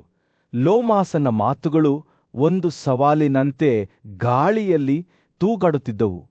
ಅವರ ಕೇಳುಗರಿಗೆ ಅವರ ಸ್ವಂತ ಕ್ರಿಯೆಗಳ ಬಗ್ಗೆ ಯೋಚಿಸಲು ಧೈರ್ಯ ತೋರುತ್ತಿತ್ತು. ಅವನು ಮಾತನಾಡುವಾಗ ಅವನ ಶ್ರೋತೃಗಳ ಮನಸ್ಸುಗಳು ತಮ್ಮ ಸ್ವಂತ ಜೀವನಕ್ಕೆ ಮರಳಲು ಪ್ರಾರಂಭಿಸಿದವು.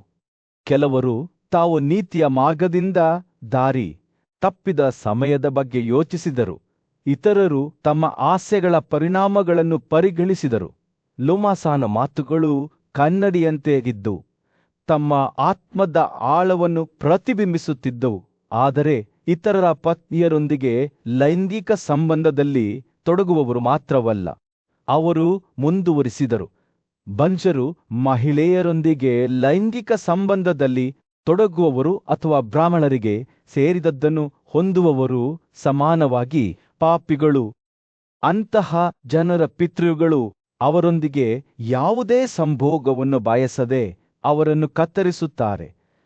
ಲೋಮಸ ಅವರ ಧ್ವನಿಯು ಎಚ್ಚರಿಕೆಯ ಗಂಟೆಯಂತೆ ಇತ್ತು, ದಾರಿಯಿಂದ ಅಲೆದಾಡಿದವರಿಗೆ ಕರೆ ನೀಡುತ್ತಿತ್ತು. ದೇವತೆಗಳು ಮತ್ತು ಪಿತೃಗಳನ್ನು ತೃಪ್ತಿಪಡಿಸಲು ವಿಫಲವಾದ ಅರ್ಪಣೆಗಳ ಬಗ್ಗೆ ಲೋಮಾಸ ಮಾತನಾಡುವಾಗ ಸತ್ಯದ ಅನ್ವೇಷಕರು ಶ್ರದ್ಧೆಯಿಂದ ಆಲಿಸಿದರು. ಅವರು ತಮ್ಮ ಒಳ್ಳೆಯದನ್ನು ಬಯಸುತ್ತಾರೆ, ಆದರೆ ಸ್ವಾರ್ಥಿ ಕ್ರಿಯೆಗಳ ಮೂಲಕ ಅದನ್ನು ಸಾಧಿಸಲು ಸಾಧ್ಯವಿಲ್ಲದ ವ್ಯಕ್ತಿಯ ಬಗ್ಗೆ ಹೇಳಿದರು. ಅವರ ಮಾತುಗಳು ಸ್ಥಿರವಾಗಿ ಹರಿಯುವ ನದಿಯಂತೆ ಇದ್ದವು. ಅವರ ಕೇಳುಗರನ್ನು ಸ್ವಯಂಭಾವಿಷ್ಕಾರದ ಪ್ರಯಾಣದಲ್ಲಿ ತನ್ನೊಂದಿಗೆ ಕರೆದೊಯ್ಯುತ್ತಿದ್ದವು. ಸೂರ್ಯನು ದಿಗಂತದ ಕೆಳಗೆ ಮುಳುಗುತ್ತಿರುವಾಗ ಲೋಮಾಸನು ಧರ್ಮಕ್ಕೆ ಸಂಬಂಧಿಸಿದಂತೆ ಎಲ್ಲರಿಗೂ ತಿಳಿದಿಲ್ಲದ ಮತ್ತೊಂದು ನಿಗೂಢತೆಯ ಬಗ್ಗೆ ಮಾತನಾಡುತ್ತಿದ್ದನು. ಒಬ್ಬನು ಯಾವಾಗಲೂ ತನ್ನ ಗುರು ಮತ್ತು ಇತರ ಹಿರಿಯರ ಆಜ್ಞೆಯನ್ನು ಪಾಲಿಸಬೇಕು ಎಂದು ಅವನು ದೃಢನಿಶ್ಚಯದಿಂದ ತುಂಬಿದ ತನ್ನ ಧ್ವನಿಯಲ್ಲಿ ಹೇಳಿದನು. 12ನೇ ಚಂದ್ರನ ದಿನದಂದು ಮತ್ತು ಹುಣ್ಣಿಮೆಯ ದಿನದಂದು ಪ್ರತಿ ತಿಂಗಳು ಬ್ರಾಹ್ಮಣರಿಗೆ ತುಪ್ಪ ಮತ್ತು ಅಕ್ಷತವನ್ನು ಒಳಗೊಂಡಿರುವ ಅರ್ಪಣೆಗಳನ್ನು ಉಡುಗೊರೆಯಾಗಿ ನೀಡಬೇಕು. ಅಂತಹ ಕೃತ್ಯದಿಂದ ಪಡೆದ ಯೋಗ್ಯತೆಯ ಅಳತೆಯ ಬಗ್ಗೆ ಲೋಮಾಸ ಹೇಳಿದಾಗ ಅವರ ಕೇಳುಗರ ಮನಸ್ಸು ಆಶ್ಚರ್ಯದಿಂದ ತುಂಬಿತು. ಅಂತಹ ಉಡುಗೊರೆಗಳನ್ನು ನೀಡುವ ಮೂಲಕ ಅವರು ಹೇಳಿದರು, ಒಬ್ಬ ವ್ಯಕ್ತಿಯು ಹೆಚ್ಚಿನ ಶಕ್ತಿ ಮತ್ತು ಪರಾಕ್ರಮದಿಂದ ಸಂಪನ್ನನಾಗುತ್ತಾನೆ. ಅವನ ಬಗ್ಗೆ ಸಂತೋಷಗೊಂಡ ದೈವಿಕ ಸೋಮನು ಅವನ ಇಚ್ಛೆಗಳನ್ನು ಈಡೇರಿಸುತ್ತಾನೆ. ಅವನ ಮಾತುಗಳು ಒಂದು ವಾಗ್ದಾನದಂತೆರಿದ್ದವು. ಈ ಮಾರ್ಗವನ್ನು ಅನುಸರಿಸಿದವರಿಗೆ ಬಹುಮಾನ ದೊರೆಯುತ್ತದೆ ಎಂಬ ಭರವಸೆ ರಾತ್ರಿ ಆಳವಾಗುತ್ತಿದ್ದಂತೆ ಲೋಮಾಸ ಅದರ ಅಡಿಪಾಯದೊಂದಿಗೆ ಮತ್ತೊಂದು ಕರ್ತವ್ಯದ ಬಗ್ಗೆ ಮಾತನಾಡಿದರು. ಅದು ದೊಡ್ಡ ಯೋಗ್ಯತೆಯ ಉತ್ಪಾದಕವಾಗಿದೆ. ಈ ಕಾಳಿಯ ಯುಗದಲ್ಲಿ ಅವರು ಹೇಳಿದರು, ಆ ಕರ್ತವ್ಯವನ್ನು ನಿರ್ವಹಿಸಿದರೆ ಮನುಷ್ಯರಿಗೆ ಹೆಚ್ಚಿನ ಸಂತೋಷವನ್ನು ತರುತ್ತದೆ. ಅವರು ಮುಂಜಾನೆ ಎದ್ದು ಸ್ನಾನ ಮಾಡಿ ತನ್ನನ್ನು ಶುದ್ಧೀಕರಿಸಿಕೊಳ್ಳುವ ವ್ಯಕ್ತಿಯ ಬಗ್ಗೆ ಹೇಳಿದರು. ಬಿಳಿ ನಿಲುವಂಗಿಗಳನ್ನು ಧರಿಸುತ್ತಾರೆ. ದೇವರುಗಳು ಮತ್ತು ಪಿತೃಗಳ ಕ್ಷೇತ್ರದಲ್ಲಿ ವಶಿಷ್ಠನ ಹೆಂಡತಿಯಾದ ಅರುಂಧತಿಯ ಸಲರಿಯನ್ನು ಪಡೆಯಲು ಗಣ್ಯ ಋಷಿಗಳು ಮತ್ತು ದೇವತೆಗಳ ಒಂದು ಗುಂಪು ಒಟ್ಟುಗೂಡಿತ್ತು. ತಪಸ್ವಿ ಯೋಗ್ಯತೆಯ ಪ್ರತಿರೂಪವಾಗಿ ಮತ್ತು ತನ್ನ ಪ್ರಸಿದ್ಧ ಗಂಡನ ಸದ್ಗುಣಗಳನ್ನು ಸಾಕಾರಗೊಳಿಸಿದವಳಾಗಿ ಆಕೆಯ ಖ್ಯಾತಿಯು ದೇಶದಾದ್ಯಂತ ಪ್ರಸಿದ್ಧವಾಗಿತ್ತು. ಸಭೆಯು ಅರುಂಧತಿಯ ಮೇಲೆ ತಮ್ಮ ಗಮನವನ್ನು ಕೇಂದ್ರೀಕರಿಸಿದಂತೆ ಕರ್ತವ್ಯ ಮತ್ತು ಧರ್ಮದ ರಹಸ್ಯಗಳ ಬಗ್ಗೆ ತನ್ನ ಬುದ್ಧಿವಂತಿಕೆಯನ್ನು ಹಂಚಿಕೊಳ್ಳಲು ಅವರು ಅವಳನ್ನು ಕೇಳಿಕೊಂಡರು. ವಿನಮ್ರತೆ ಮತ್ತು ಕೃತಜ್ಞತೆಯಿಂದ ಅವಳು ಅವರ ಮನವಿಯನ್ನು ಸ್ವೀಕರಿಸಿದಳು.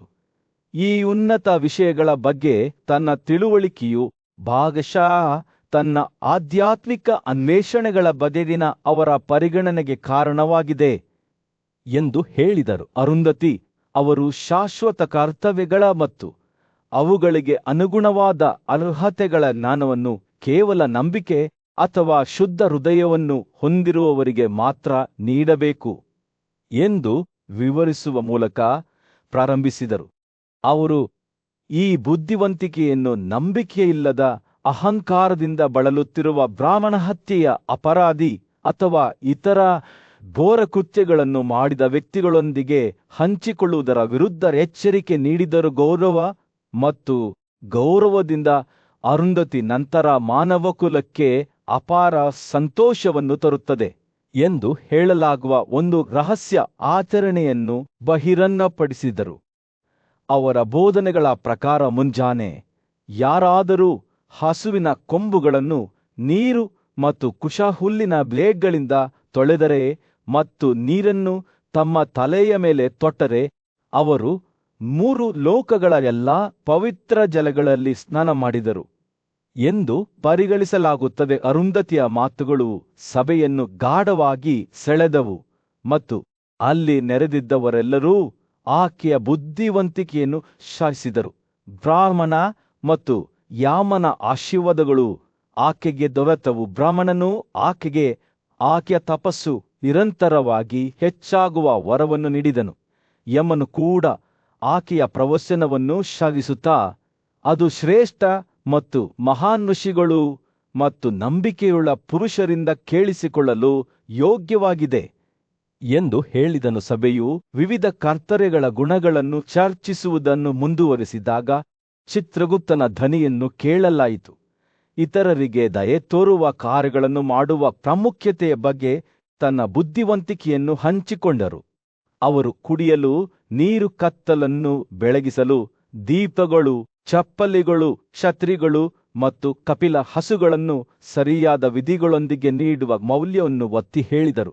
ನಿರ್ದಿಷ್ಟವಾಗಿ ಪುಷ್ಕರದಲ್ಲಿ ವೇದಗಳನ್ನು ಮಾತನಾಡುವ ಬ್ರಾಹ್ಮಣನಿಗೆ ಕಪಿಲ ಹಸುವನ್ನು ಉಡುಗೊರೆಯಾಗಿ ನೀಡುವುದು ಅತ್ಯಂತ ಗಂಭೀರವಾದ ಪಾಪಗಳನ್ನು ಸಹ ಶುದ್ಧೀಕರಿಸುವ ಸಾಮರ್ಥ್ಯವನ್ನು ಹೊಂದಿದೆ ಎಂದು ಅವರು ಒತ್ತಿ ಹೇಳಿದರು. ಸಭೆಯು ಚಿತ್ರಗುಪ್ತನ ಮಾತುಗಳಿಂದ ತೀವ್ರವಾಗಿ ನಡುಗಿತು ಮತ್ತು ಸ್ವತಃ ಸೂರ್ಯನು ಎಷ್ಟು ಪ್ರೇರೇಪಿತನಾಗಿದ್ದನೆಂದರೆ ಅವನ ಕೂದಲುಗಳು ಕೊನೆಗೊಂಡವು.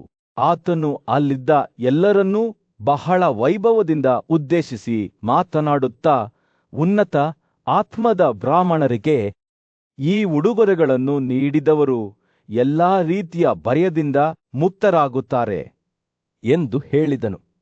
ದುಷ್ಟ ಕೃತ್ಯಗಳಿಂದ ಕಳಂಕಿತ ವ್ಯಕ್ತಿಗಳೊಂದಿಗೆ ಮಾತನಾಡುವುದರ ಅಥವಾ ಅವರೊಂದಿಗೆ ಸಹವಾಸ ಮಾಡುವುದರ ವಿರುದ್ಧವೂ ಆತ ಎಚ್ಚರಿಕೆ ನೀಡಿದನು, ಏಕೆಂದರೆ ಅವುಗಳನ್ನು ಯಾವುದೇ ಕಾರಣಕ್ಕೂ ತಪ್ಪಿಸಬೇಕು. ಕೊನೆಯಲ್ಲಿ ಅರುಂಧತಿಯವರ ಬುದ್ಧಿವಂತಿಕೆ ಮತ್ತು ಚಿತ್ರಗುಪ್ತನ ಬೋಧನೆಗಳು ಸಭೆಗೆ ಬಹಳ ಸಂತೋಷ ಮತ್ತು ಜ್ಞಾನೋದಯವನ್ನು ತಂದವು ಎಂಬುದು ಸ್ಪಷ್ಟವಾಗಿತ್ತು. ದೇವರುಗಳು ಮತ್ತು ಪಿತೃಗಳು ಹೊಸ ಉದ್ದೇಶದ ಪ್ರಜ್ಞೆಯೊಂದಿಗೆ ನಿರ್ಗಮಿಸಿದರು, ಇತರರ ಬಗ್ಗೆ ದಯೆ ಮತ್ತು ಸಹಾನುಭೂತಿಯ ಕಾರ್ಯಗಳನ್ನು ಮಾಡಲು ಪ್ರೇರೇಪಿಸಿದರು. ಭೀಷ್ಮನ ಮುಂದೆ ನೆರೆದಿದ್ದ ಸಭೆಯ ಮೇಲೆ ಬೆಚ್ಚಗಿನ ಕಿತ್ತಳೆ ಬಣ್ಣದ ಹೊಳಪನ್ನು ಬೀರಿದ ಸೂರ್ಯನು ಕಾಡಿನ ವಿಶಾಲ ಪ್ರದೇಶದಲ್ಲಿ ಮುಳುಗಲು ಪ್ರಾರಂಭಿಸಿದ್ದನು. ಪೂಜ್ಯ ಋಷಿಯು ನೆಲದ ಮೇಲೆ ಅಡ್ಡಗಾಲಿನಲ್ಲಿ ಕುಳಿತಿದ್ದನು. ರಾತ್ರಿಯ ಆ ನಿಗೂಢ ಅಲೆಮಾರಿಗಳಾದ ಪ್ರಮಥರನ್ನು ಉದ್ದೇಶಿಸಿ ಮಾತನಾಡುವಾಗ ಅವನ ಕಣ್ಣುಗಳು ಚಿಂತನೆಯಲ್ಲಿ ಮುಳುಗಿದವು. ನೀಚ ಮತ್ತು ಅಪವಿತ್ರ ಮನುಷ್ಯರನ್ನು ನೀವು ಏಕೆ ಪೀಡಿಸುತ್ತೀರಿ ಎಂದು ಭೀಷ್ಮನನ್ನು ಕೇಳಿದ. ಆತನ ಧ್ವನಿಯು ಎಲೆಗಳ ಮೂಲಕ ಬೀಸುತ್ತಿದ್ದ ಸೌಮ್ಯವಾದ ಗಾಳಿಯಂತೆ ಬೀಸುತ್ತಿತ್ತು. ಮಾರಣಾಂತಿಕ ಕಣ್ಣುಗಳಿಗೆ ಅಗೋಚರವಾಗಿದ್ದ ಪ್ರಮಥರು ಪ್ರತಿಕ್ರಿಯೆಯಾಗಿ ಅಲುಗಾಡುವಂತೆ ಕಾಣುತ್ತಿದ್ದರು. ಅವರ ಉಪಸ್ಥಿತಿಯು ಸ್ಪಷ್ಟವಾಗಿ ಕಾಣಿಸುತ್ತಿತ್ತು, ಆದರೆ ಕಾಣಿಸುತ್ತಿರಲಿಲ್ಲ. ದೇವತೆಗಳು, ಪಿತೃಗಳು ಮತ್ತು ಋಷಿಗಳು ಎಲ್ಲರೂ ಅತ್ಯಂತ ಧನ್ಯ ಜೀವಿಗಳು ಒಗ್ಗಟ್ಟಿನಿಂದ ಮಾತನಾಡಿದರು. ಅವರ ಧ್ವನಿಗಳು ಭೀಷ್ಮನ ಪ್ರಶ್ನೆಯನ್ನು ಪ್ರತಿಧ್ವನಿಸುತ್ತಿದ್ದವು. ನೀವೆಲ್ಲರೂ ಅತ್ಯಂತ ಧನ್ಯ ಅಲೆಮಾರಿಗಳು, ಅವರು ಹೇಳಿದರು. ನೀವು ಆ ನೀಚ ಮತ್ತು ಅಶುದ್ಧ ಮನುಷ್ಯರನ್ನು ಏಕೆ ಪೀಡಿಸುತ್ತೀರಿ? ನಿಮ್ಮ ಶಕ್ತಿಗೆ ಯಾವ ಕ್ರಿಯೆಗಳನ್ನು ಅಡೆತಡೆಗಳೆಂದು ಪರಿಗಣಿಸಲಾಗುತ್ತದೆ? ಪ್ರಮಥರು ಕೇವಲ ಬುದ್ಧಿಹೀನ ಆತ್ಮಗಳಲ್ಲ, ಆದರೆ ಅವರ ಕ್ರಿಯೆಗಳನ್ನು ನಿಯಂತ್ರಿಸುವ ಉದ್ದೇಶ ಮತ್ತು ನಿಯಮಗಳ ಗುಂಪನ್ನು ಹೊಂದಿದ್ದರು ಎಂದು ತೋರುತ್ತದೆ. ಪ್ರಮಥರು ಮಾತನಾಡಲು ಪ್ರಾರಂಭಿಸಿದರು. ಅವರ ಧ್ವನಿಗಳು ಒಣಗಿದ ಎಲೆಗಳ ರಸದಿಂದಂತೆ. ಪುರುಷರು ಲೈಂಗಿಕ ಸಮಾವೇಶದ ಕೃತ್ಯಗಳಿಂದ ಅಶುದ್ಧರಾಗುತ್ತಾರೆ ಎಂದು ಅವರು ಹೇಳಿದರು. ಅಂತಹ ಕೃತ್ಯಗಳ ನಂತರ ತಮ್ಮನ್ನು ತಾವು ಶುದ್ಧೀಕರಿಸಿಕೊಳ್ಳದವರು, ತಮ್ಮ ಮೇಲಧಿಕಾರಿಗಳನ್ನು ಅವಮಾನಿಸುವವರು, ದಿಗ್ಭ್ರಮೆಯ ಸ್ಥಿತಿಯಲ್ಲಿ ವಿವಿಧ ರೀತಿಯ ಮಾಂಸವನ್ನು ತಿನ್ನುವವು, ಈ ಪುರುಷರನ್ನು ಅಶುದ್ಧರೆಂದು ಪರಿಗಣಿಸಲಾಗುತ್ತದೆ. ಪ್ರಮಥರು ಮನುಷ್ಯರನ್ನು ತಮ್ಮ ದಾಳಿಗೆ ಗುರಿಯಾಗುವಂತೆ ಮಾಡಿದ ವಿವಿಧ ಕೃತ್ಯಗಳನ್ನು ಪಟ್ಟಿ ಮಾಡಿದರು. ಮರದ ಬುಡದಲ್ಲಿ ಮಲಗುವುದು, ಪ್ರಾಣಿಗಳ ಪದಾರ್ಥವನ್ನು ಒಬ್ಬರ ಮೆತ್ತೆ ಅಡಿಯಲ್ಲಿ ಇಟ್ಟುಕೊಳ್ಳುವುದು, ಅಥವಾ ಒಬ್ಬರ ಪಾದಗಳು ಇರಬೇಕಾದ ಸ್ಥಳದಲ್ಲಿ ಒಬ್ಬರ ತಲೆಯೊಂದಿಗೆ ಮಲಗುವುದು. ಪ್ರಮಥರ ಮಾತುಗಳು ತಿರಸ್ಕಾರ ಮತ್ತು ಅಸಹ್ಯದ ಭಾವನೆಯಿಂದ ಕೊಟ್ಟಿಕ್ಕಿದವು. ಖಂಡಿತವಾಗಿಯೂ ಈ ಮನುಷ್ಯರಿಗೆ ಅನೇಕ ರಂಧ್ರಗಳಿವೆ. ಅವರು ಮಾನವ ದೌರ್ಬಲ್ಯವನ್ನು ವಿವರಿಸಲು ವಿಚಿತ್ರವಾದ ಪದವನ್ನು ಬಳಸಿ ಹೇಳಿದರು. ತಮ್ಮ ಕಫ ಮತ್ತು ಇತರ ಅಶುದ್ಧ ಸ್ರವಿಸುವಿಕೆಯನ್ನು ನೀರಿನಲ್ಲಿ ಎಸೆಯುವ ನಿಸ್ಸಂದೇಹವಾಗಿ ಈ ಪುರುಷರು ನಮ್ಮಿಂದ ಕೊಲ್ಲಲ್ಪಡಲು ಮತ್ತು ತಿನ್ನಲು ಅರ್ಹರಾಗಿದ್ದಾರೆ. ಪ್ರಮಥರ ಉದ್ದೇಶ ಸ್ಪಷ್ಟವಾಗಿತ್ತು, ಕತ್ತಲೆ ಮತ್ತು ಅಜ್ಞಾನದಲ್ಲಿ ವಾಸಿಸುತ್ತಿದ್ದ ಮನುಷ್ಯರನ್ನು ಪೀಡಿಸುವುದು. ಆದರೆ ಪ್ರಮಥರು ತಮ್ಮ ದಾಳಿಯನ್ನು ತಡೆಗಟ್ಟುವಂತಹ ಕೃತ್ಯಗಳ ಬಗ್ಗೆಯೂ ಮಾತನಾಡಿದರು. ಯಾರ ವ್ಯಕ್ತಿಗಳ ಮೇಲೆ ಗೋರೋಚನದ ಗೆರೆಗಳು ಬೀಳುತ್ತವೆಯೋ, ಅಥವಾ ತಮ್ಮ ಕೈಯಲ್ಲಿ ವಸನಗಳನ್ನು ಹಿಡಿದಿಟ್ಟುಕೊಳ್ಳುವವರು, ಅಥವಾ ಅಕ್ಷತ ಎಂಬ ಹೆಸರಿನ ಪದಾರ್ಥಗಳೊಂದಿಗೆ ತುಪ್ಪವನ್ನು ಉಡುಗೊರೆಯಾಗಿ ನೀಡುವವು, ಈ ಪುರುಷರು ನಮ್ಮಿಂದ ಪೀಡಿತರಾಗಲು ಅಸಮರ್ಥ ಆಗಿದ್ದಾರೆ. ಪ್ರಮತ್ತರು ಮನುಷ್ಯರನ್ನು ಅವರ ಕೋಪದಿಂದ ರಕ್ಷಿಸಬಹುದಾದ ವಿವಿಧ ವಸ್ತುಗಳು ಮತ್ತು ಅಭ್ಯಾಸಗಳನ್ನು ಪಟ್ಟಿ ಮಾಡಿದ್ದಾರೆ. ಹಗಲುಗಾತ್ರಿ ಪವಿತ್ರವಾದ ಬೆಂಕಿಯನ್ನು ಸುಡುವುದು, ತೋಳ ಅಥವಾ ಬೆಟ್ಟದ ಆಮೆಗಳ ಚರ್ಮ ಅಥವಾ ಹಲ್ಲುಗಳನ್ನು ಹೊಂದಿರುವುದು, ಅಥವಾ ನಿರ್ದಿಷ್ಟ ಬಣ್ಣದ ಬೆಕ್ಕು ಅಥವಾ ಮೇಕೆಯನ್ನು ಹೊಂದಿರುವುದು. ಪ್ರಮತ್ತರ ಮಾತುಗಳು ಸವಾಲಿನಂತೆ ಗಾಳಿಯಲ್ಲಿ ತೂಗಾಡುತ್ತಿದ್ದವು. ಭೀಷ್ಮನ ಕಣ್ಣುಗಳು ತೆರೆದವು ಮತ್ತು ಅವನು ಮತ್ತೊಮ್ಮೆ ಸಭೆಯನ್ನು ಉದ್ದೇಶಿಸಿ ಮಾತನಾಡಿದನು. ಹೀಗೆ ನಾವು ನಿಮಗೆ ಎಲ್ಲವನ್ನೂ ಹೇಳಿದ್ದೇವೆ. ಪ್ರಾಚೀನ ಕಾಲದಲ್ಲಿ ಪೂಜ್ಯ ಋಷಿಯಾಗಿದ್ದ ಭೀಷ್ಮನು ಒಟ್ಟುಗೂಡಿದ ದೇವತೆಗಳ ಮುಂದೆ ನಿಂತನು. ಅವನು ಅಧಿಕಾರದ ಗಾಳಿಯಲ್ಲಿ ಮಾತನಾಡುತ್ತಿದ್ದನು. ಇದರ ನಂತರ ಮೊಮ್ಮಗ ಬ್ರಹ್ಮನು ಪ್ರಾಚೀನ ಕಮ್ಮಲದಿಂದ ಹೊರಹೊಮ್ಮಿದನು. ಹೂವಿನ ಸಿಹಿ ಪರಿಮಳ ಮತ್ತು ಸೌಮ್ಯ ಆಕರ್ಷಣೆಯನ್ನು ಹೊರಹೊಮ್ಮಿಸಿದನು. ಮೊಮ್ಮಗನ ಮಾತುಗಳು ಬೇಸಿಗೆಯ ದಿನದಂದು ಸೌಮ್ಯವಾದ ಗಾಳಿಯಂತೆ ಇದ್ದವು, ಇಂದ್ರಿಯಗಳಿಗೆ ಸಾಂತ್ವನ ಮತ್ತು ಶಾಂತವಾಗುತ್ತಿದ್ದವು. ದೇವತೆಗಳು ಶ್ರದ್ಧೆಯಿಂದ ಆಲಿಸುತ್ತಿರುವಾಗ ಭೀಷ್ಮನು ಮುಂದುವರಿಸಿದನು. ಅವರು ಸಚ್ಚಿಯ ಒಡೆಯನಾದ ವಾಸವನನ್ನು ತಮ್ಮ ತಲೆಯ ಮೇಲೆ ಇಟ್ಟುಕೊಂಡು ನಮ್ಮನ್ನು ಉದ್ದೇಶಿಸಿ ಮಾತನಾಡಿದರು. ಇಗೋ, ಪ್ರಬಲ ನಾಗ ರೇಣುಕನು ತಗ್ಗು ಪ್ರದೇಶಗಳಲ್ಲಿ ವಾಸಿಸುತ್ತಾನೆ. ಅವನ ಶಕ್ತಿ ಮತ್ತು ಪರಾಕ್ರಮವು ಸಾಟಿಯಿಲ್ಲ. ಅವನ ಹೆಸರು ಮಹಾಶಕ್ತಿಗೆ ಸಮಾನಾರ್ಥಕವಾಗಿದೆ. ಭೀಷ್ಮನ ಮಾತುಗಳು ಈ ಭವ್ಯವಾದ ಜೀವಿಯ ಸ್ಪಷ್ಟ ಚಿತ್ರಣವನ್ನು ಚಿತ್ರಿಸಿದವು. ಭೂಮಿಯನ್ನು ಎತ್ತಿ ಹಿಡಿದ ಪ್ರಬಲ ಆನೆಗಳ ಜ್ಞಾನವನ್ನು ಪಡೆಯಲು ದೇವತೆಗಳು ಅವನನ್ನು ನೇಮಿಸಿದರು. ಮೊಮ್ಮಗನ ಮಾತುಗಳು ಒಂದು ಸವಾಲಿನಂತೆ ಗಾಳಿಯಲ್ಲಿ ತೂಗಾಡುತ್ತಿದ್ದವು ಮತ್ತು ಆನೆಯಾದ ರೇಣುಕಾಗೆ ಒಂದು ಆಂತರಿಕ ಗದ್ದಲದ ಅನುಭವವಾಯಿತು. ಅವನು ಪ್ರಪಂಚದ 8 ಭಾಗಗಳಲ್ಲಿ ಕಾವಲು ಕಾಯುತ್ತಿದ್ದ 8 ಆನೆಗಳ ಕಡೆಗೆ ಹೊರಟನು. ಅವರ ಹತ್ತಿರ ಬಂದಾಗ ಅವನು ಗೌರವದಿಂದ ತಲೆ ಬಾಗಿಸಿ ಮಾತನಾಡಲು ಪ್ರಾರಂಭಿಸಿದನು. ಉದಾತ್ತ ಜೀವಿಗಳೇ, ಕರ್ತವ್ಯ ಮತ್ತು ಧರ್ಮದ ರಹಸ್ಯಗಳ ಬಗ್ಗೆ ನಿಮ್ಮ ಬುದ್ಧಿವಂತಿಕೆಯನ್ನು ಪಡೆಯಲು ದೇವತೆಗಳು ಮತ್ತು ನಮ್ಮ ಪೂರ್ವಜರು ನನಗೆ ಆಜ್ಞಾಪಿಸಿದ್ದಾರೆ. ರೇಣುಕ ಅವರ ಪ್ರವಚನವನ್ನು ವಿನಂತಿಸಿದಾಗ ಗಾಳಿಯು ನಿರೀಕ್ಷೆಯಿಂದ ತುಂಬಿತ್ತು. ಆ 8 ಆನೆಗಳು ಪ್ರತಿಯೊಂದು ಎತ್ತರದ ದೈತ್ಯ ಒಗ್ಗಟ್ಟಿನಿಂದ ಮಾತನಾಡುತ್ತಿದ್ದವು. ಅವುಗಳ ಧ್ವನಿಗಳು ಗುಡುಗಿನಂತೆ ಚಿಮ್ಮುತ್ತಿದ್ದವು, ಆದರೂ ಅವುಗಳ ಮಾತುಗಳು ಸೌಮ್ಯ ಮತ್ತು ಹಿತಕರವಾಗಿದ್ದವು. ಕಾರ್ತಿಕ ಮಾಸದ ಕತ್ತಲೆಯ 15ನೇ ದಿನದಂದು ನಕ್ಷತ್ರ ಕುಂಜವು ಆರೋಹಣವಾದಾಗ ಶ್ರಾದ್ದ ಸಮಾರಂಭಕ್ಕೆ ಖಜಾನೆ ಮತ್ತು ಅಕ್ಕಿಯನ್ನು ಅರ್ಪಿಸಿ ಅವರು ತಮಗೆ ಸಂತೋಷವನ್ನು ತರುವ ಮತ್ತು ಅವರ ಹೊರೆಯನ್ನು ಕಡಿಮೆ ಮಾಡುವ ಆಚರಣೆಗಳ ಬಗ್ಗೆ ರೇಣುಕಾಗೆ ಸೂಚನೆ ನೀಡಿದರು. ಅವರು ಮಾತನಾಡುತ್ತಿರುವಾಗ ಆನೆಗಳು ಒಂದು ರಹಸ್ಯವನ್ನು ಬಹಿರಂಗಪಡಿಸಿದವು. ದಿನದ ತಯಾರಕನು ಪಶ್ಚಿಮದಲ್ಲಿರುವ ತನ್ನ ಕೋಣೆಗಳಿಗೆ ನಿವೃತ್ತರಾದಾಗ ಗಜೇಂದ್ರ ಹೂವುಗಳಿಂದ ಪರಿಮಳಯುಕ್ತವಾದ ಮತ್ತು ನೀಲಿ ಬಟ್ಟೆಗಳು ಮತ್ತು ಪರಿಮಳಯುಕ್ತ ಸುಗಂಧಗಳೊಂದಿಗೆ ಇರುವೆ ಬೆಟ್ಟದ ಮೇಲೆ ವಾಲಿಯನ್ನು ಅರ್ಪಿಸಿ ಅವರ ಮಾತುಗಳು ಆಚರಣೆಯ ಒಂದು ಎದ್ದು ಕಾಣುವ ಚಿತ್ರಣವನ್ನು ಚಿತ್ರಿಸಿದವು. ಇದು ಅವರಿಗೆ ಸಂತೋಷವನ್ನು ತರುವುದು ಮಾತ್ರವಲ್ಲದೆ ಅದನ್ನು ನಿರ್ವಹಿಸಿದವರಿಗೆ ಅರ್ಹತೆಯನ್ನು ನೀಡುತ್ತದೆ. ಆನೆಗಳ ಪ್ರವಚನವು ಭೂಪ್ರದೇಶದ ಮೂಲಕ ನಿಧಾನವಾಗಿ ಹರಿಯುವ ನದಿಯಂತೆ ಇತ್ತು. ರೇಣುಕಾ ಅವರ ಹೃದಯವು ಆಶ್ಚರ್ಯ ಮತ್ತು ಗೌರವದಿಂದ ತುಂಬಿತ್ತು.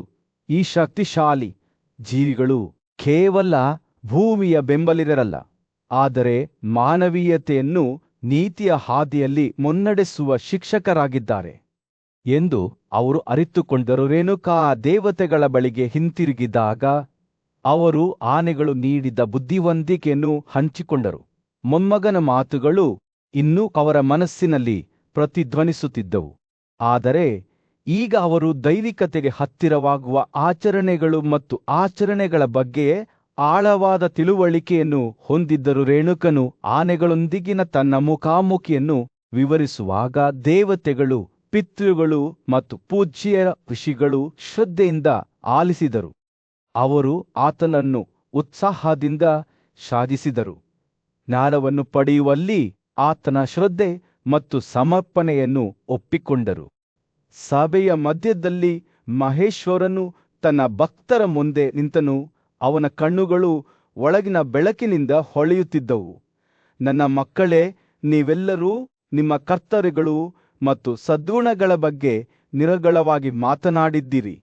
ಆದರೆ ಈಗ ನಾನು ನಿಮಗೆ ನಂಬಿಕೆ ಮತ್ತು ಭಕ್ತಿಯ ಕೆಲವು ರಹಸ್ಯಗಳನ್ನು ಬಹಿರಂಗಪಡಿಸುವಾಗ ನಿಕಟವಾಗಿ ಆಲಿಸಿ. ಅವರು ಮಾತನಾಡುವಾಗ ಗಾಳಿಯು ನಿರೀಕ್ಷೆಯಿಂದ ಕಂಪಿಸುವಂತೆ ತೋರುತ್ತಿತ್ತು. ಮಹೇಶ್ವರರ ಮಾತುಗಳು ಸೌಮ್ಯವಾದ ಗಾಳಿಯಂತೆ ಇದ್ದವು. ಅದು ಅವರ ತಿಳುವಳಿಕೆಯ ಎಲೆಗಳನ್ನು ಸುತ್ತುವರಿಯಿತು. ಹೊಸ ಸತ್ಯಗಳಿಗೆ ಅವರನ್ನು ಜಾಗೃತಗೊಳಿಸಿತು. ಆತಂಕದಿಂದ ಮುಕ್ತವಾದ ಹೃದಯವನ್ನು ಬೆಳೆಸಿಕೊಂಡವರು ಅವರು ಹೇಳಿದರು ಮತ್ತು ಅಚಲವಾದ ನಂಬಿಕೆಯನ್ನು ಹೊಂದಿರುವವರು ಕರ್ತವ್ಯ ಮತ್ತು ಭಕ್ತಿಯ ರಹಸ್ಯಗಳಲ್ಲಿ ಬೋಧಿಸಲ್ಪಡುತ್ತಾರೆ. ಅವರ ಕಣ್ಣುಗಳು ಸಭೆಯಾದ್ಯಂತ ಶುದ್ಧ ಮತ್ತು ಗಳಿಸುವ ಹೃದಯವುಳ್ಳವರನ್ನು ಹುಡುಕುವಂತಿದ್ದವು. ನಾನು ಈಗ 1 ತಿಂಗಳ ಕಾಲ ಪ್ರತಿದಿನ ಕೇವಲ ಒಂದು ಊಟದಿಂದ ತೃಪ್ತಿಯನ್ನು ಪಡೆದು ಪ್ರತಿದಿನ ಮಂಗಗಳಿಗೆ ಆಹಾರವನ್ನು ನೀಡುವ ವ್ಯಕ್ತಿಯ ಬಗ್ಗೆ ಮಾತನಾಡುತ್ತಿದ್ದೇನೆ. ಮಹೇಶ್ವರನ ಧ್ವನಿಯು ಕೂಜ್ಯತೆಯ ಧ್ವನಿಯನ್ನು ತೆಗೆದುಕೊಂಡಿತು. ಅವರು ಪವಿತ್ರ ಆಚರಣೆಯ ಬಗ್ಗೆ ಮಾತನಾಡುತ್ತಿರುವಂತೆ ಭಕ್ತರು ಅದರತ್ತ ವಾಲಿದರು. ಅವರ ಮುಖಗಳು ಕುತೂಹಲದಿಂದ ಹೊಳೆಯುತ್ತಿದ್ದವು. ಮಹೇಶ್ವರನು ಮುಂದುವರಿಸಿದನು, ಈ ಜೀವಿಗಳು ಅಳೆಯಲಾಗದಷ್ಟು ಆಶೀರ್ವದಿಸಲ್ಪಟ್ಟಿವೆ. ಅವರು ಪವಿತ್ರರ ಮೂರ್ತರೂಪವಾಗಿದ್ದು ದೇವತೆಗಳು ಮತ್ತು ಮನುಷ್ಯರನ್ನು ಮಾತ್ರವಲ್ಲದೆ ಕತ್ತಲಿನಲ್ಲಿ ವಾಸಿಸುವ ಅಸುರರನ್ನೂ ಸಹ ಎತ್ತಿ ಹಿಡಿಯುತ್ತಾರೆ. ಅವರಿಗೆ ಸೇವೆ ಸಲ್ಲಿಸುವುದು ಎಂದರೆ ಯೋಗ್ಯತೆಯ ಮೂಲವನ್ನು ಬಳಸಿಕೊಳ್ಳುವುದು. ಅದು ಗಂಭೀರ ಪರಿಣಾಮಗಳನ್ನು ಬೀರುತ್ತದೆ. ಮಹೇಶ್ವರರ ಮಾತುಗಳು ಮುಕ್ತವಾಗಿ ಅಲೆದಾಡುವ ಅವರ ಸೌಮ್ಯವಾದ ಕೀಳುತನವು ಯುಗಯುಗಗಳಿಂದ ಪ್ರತಿಧ್ವನಿಸುವ ಚಿತ್ರಗಳನ್ನು ರೂಪಿಸುತ್ತಿದ್ದಂತೆ ಸಭೆಯ ಮೇಲೆ ಮೌನ ಆವರಿಸಿತು.